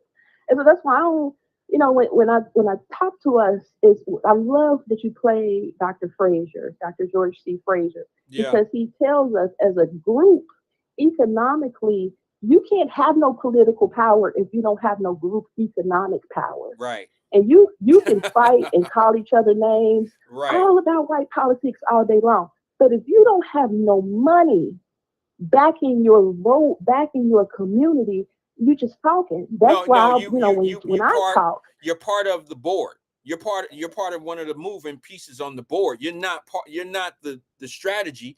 You're being strategized. You're one of the pieces on the board. That's all you are. If you have no power, you have no money to back what you're trying to do. Every group needs soldiers or pieces to sacrifice. And that's what a lot of people who vote, that's what they are. And that's what you're looking at. I'm sorry, I don't mean to take it over. I just wanted to let you know what I hear. I feel you on that. What you're talking about. You're talking about a governor who's had up to $70 billion over a 10-year period for homelessness. And if you look at the salary, here we go to the nonprofit organizations that these people sign off on. This is what Shelley is talking about. I get it. I totally understand it. I just take it to a local level. But you're talking $70+ billion for something that's not being accomplished. And you have to say, well, where's the money? Where's the money at? Or I can see the money clearly. I can follow the money. I can see high salaries, like you said, $250,000. I can see how this money is being spent. And I can also see that it's being done like that because there's no regulation on those nonprofit organizations. And Gavin Newsom and all the other governors or whoever else are in those positions of making people grant these, grants. There's no overseer. You understand? There's no one to say, there's no regulation. There's no one to say that you can't do that. And that's what we're missing. And see, we get it, but we get it when we get up there in those positions. The Crockett's of the world, she's starting to understand where the money blow. You feel me? Baby, they know where the money blow. That's why you got those guys, the Maxine Waters and people that's been up there for generations. They know where the money blow. And then they use us at the ground floor level with all that old hood talk and all that old one shit to keep us in space. That's why I get frustrated with politics, because of that right there. I get tired of being used and my people feel like they part of something, but they ain't part of nothing. They part of the game board. That's it. Go ahead. You fighting a losing battle with that. In my opinion, I can't speak for everybody. When I talk, I'm just speaking from my opinion. Okay. We get so caught up, like they just had a story. Some man stabbed his friend because he was a Trump supporter. The man died. Right. Like, get control of yourself. Get control of yourself and how you communicating with your community, because we are already at each other's neck. That's why the government is coming in now. They have the rationale to say, you're like, what is that? Flip Chicago Red. Yeah. You know them. Danielle, you know them girls. You know them Danielle girls. just came off the TV. I just watched her on TV. You know them and girls. She was saying, look, I don't care what Mayor Brandon is saying. We just had 4 mass shootings in our city, in the Black community.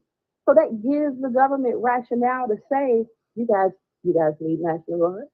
You know what I'm saying? But now, Marquetta, hold on. I need to ask you something about that. You and I know that there was a force shooting. I seen the story. But But why would we be so opposed to bringing in help when it's going to help the black community more? So are we that caught up in, are we caught up so, what, I don't understand what's going on with us that we can't even stop one of them ships that's coming by and jump on board because we think that that person on the ship is going to do us wrong. You understand what I'm saying?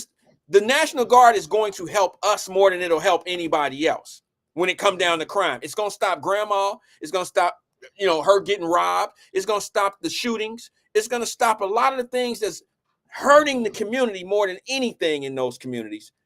Why are we so against it? Again, my opinion, you gonna get mad at me when I say it, and everybody I ain't gonna get cut mad me at out. you. We have allowed the lowest of ourselves and our men to rule over us. I know Jermaine and them. I know Goonie. I know their mama. I know their baby mamas, their kids. Who did you say? So the people know. Who did you say? So the guy that y'all talking about with the red shirt. You talking about the brawl, the people downtown fighting in the brawl. Okay. I just want, I know who you're talking about. I'm talking about, I want those people to know who you're talking about. I want the audience to know who you're talking about. So the one that has the fentanyl charges. Mm-hmm. I know he couldn't get no job nowhere else. That's probably his skill. And I'm not justifying it, but I'm just saying that's how people become lifelong drug dealers. That's the only skill that they have. And he's made so many wrong moves, so many bad moves. Only thing you can do is pray for him. All that marching and hollering and screaming, you can't keep protecting recidivists. But now here's where I agree with you, but I think this is where we different in that. My thing, my reason of why my thought of the reason of why they do that is not for him. The people that's out there marching and doing that and creating all that, they're not doing that for him. They're doing it for their own relevance. That's how they stay leaders in the community and look like they really care about people. That's my opinion. I don't think it's ever been about him, because if it was about him, sis, they would do their due diligence. They would have vetted the whole situation. They would have vetted him. They would know who they dealing with. Do you think they would still step up and do all they doing if they knew that he had Fed? Do you think he just caught this Fed situation like overnight? I mean, you know what I'm saying, sis? Do you know how stupid you look out here as a community leader, and you sitting out here vouching for a motherfucker that's facing 200 years in fentanyl charges and federal? Where you think all that dope going? Where you think all that shit is going into the same city that you sitting here trying to say that you protecting? And now you sitting here vouching, and not necessarily vouching for what he is and all that, but you're still going to bat for somebody that's not necessarily strong in your community. Think about that. That's what I'm getting at. We've gotten to a point. It's not necessarily low expectations. Yeah, it is. The bar is set so low that it's normal. Yeah, you said that it's normal. That our normalcy. Our people are not low expectations. Most of the people that I know are very high achievers and living quite well. I mean, I can do what you did myself, but it's not about money. It's about character, I guess is what you want to say. That's what I would say. I don't know. I would say I'm not morals, principles. I don't know. Morals, principles, character. Yes, I would say yes. You're right on point with that. I'm not in Cincinnati, so I can't really speak on the politics of Cincinnati. Like I don't want to be in Texas in my large backyard with my garden speaking on how safe or not safe it is and over the Rhine. But I do know, as being a former citizen of Cincinnati, it ain't necessarily you going outside and being harmed. It's your circle. It's that self-hatred. It's the community. It's the group. It's so we hate each other to the point where we will kill each other over politics, over argument, over you stepped on my shoe, over I don't like your hair. A lot of us look for beef. We be looking for it. And we're not, I'm not no activist, but when I speak, I be trying to get us on the page of saying, you sitting up turning against your brother for Trump, or you turning against your brother for Biden, and neither of them have you on the radar. Neither. Like neither of them. And we look foolish because now you're coming into an age where robots and artificial intelligence is going to be ruling over us, and we're still, you know what I'm saying? We're I still don't fighting think, and arguing. I'm sorry, sis. I don't think people really understand how in the next decade we're going to need one another more so than ever before. We're going to go back needing each other more than we have in the last 20 or 30 years. We're going to go back to the day, we're going to go back to the 60s or 40s and 50s of needing one another. That's what we're going to. That's and we're I really keep going to need hearing each other. people say, you know, it's a civil war and Donald Trump, he's bringing. No, we have allowed ourselves to fall behind because we would rather fight and argue. Absolutely. We would rather sit and cap on each other. Absolutely. Instead of building each other up and building our skills up and preparing our next generation. See, if you would have warned the children about racism, they would know how to act in their own best interest. They wouldn't be acting in a self-destructive manner. But because we don't hear any, when I was saying Black women getting killed in Cincinnati, oh, shut up, bitch. Does anybody want to hear that? Oh, I know somebody she had sex with in 2006. You know, throwing out everything I'm saying about all of the women that you see getting killed. And we had the opportunity then to pull our community together and say, look, this is not behavior that's going to keep us alive, and we're trying to stay alive. So you can't kill our grandmothers. You can't go killing our mothers.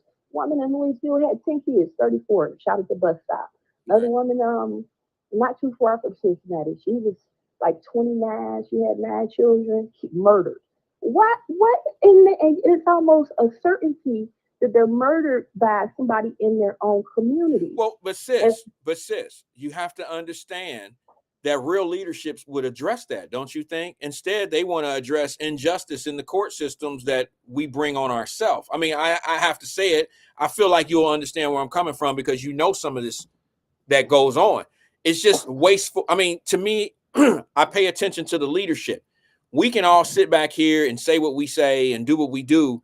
And we have I call them pretenders in leadership. I'm watching it in broad daylight. This is what I've been trying to bring to the attention of folks. I got to go, but I want to say this to you before I get out of here. I do appreciate you more than you probably even know, because we don't agree on everything, but we agree on enough that I respect you to the fullest. And I wish I would have been around when you would have been out, when you were very vocal about how women were being attacked in the community and this and this and that.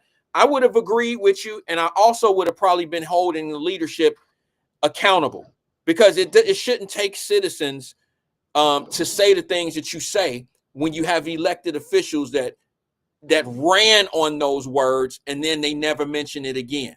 The only time they come in with what's going on with us is when they can see themselves as being the prize winner in the chaos, in the storm, the hero of it. Exactly. Yeah. When they can end up flying in to save the day. And that to me is not the sign of a leader. The sign of a leader is someone that sees things coming and they can actually stop it. They can prevent it before it happens. People that come in for the rescue after the fact are not true leaders. True leaders step out in front of the bullet. They don't wait to come fix your bullet wound. Sis, I got to go. Okay. Nothing but love. I got to get to a great meeting. show. I appreciate you. All right. Talk to you. Thanks for engaging. Peace and love to everybody, man. I'll see you guys tomorrow at 1:00, man. They done drove me crazy. Peace.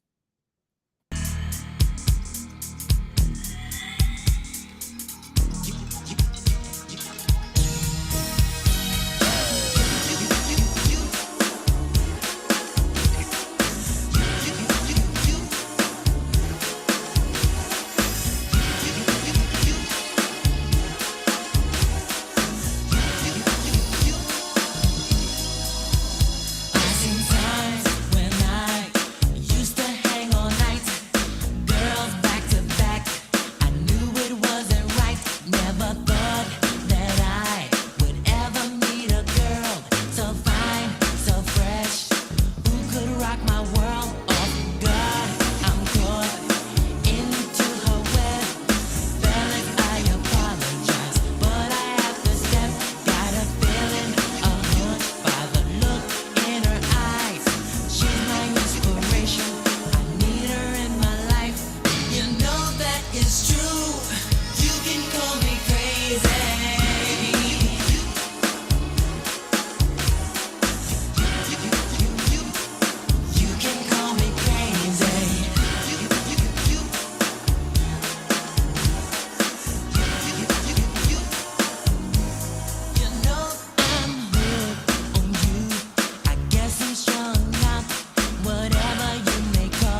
hands.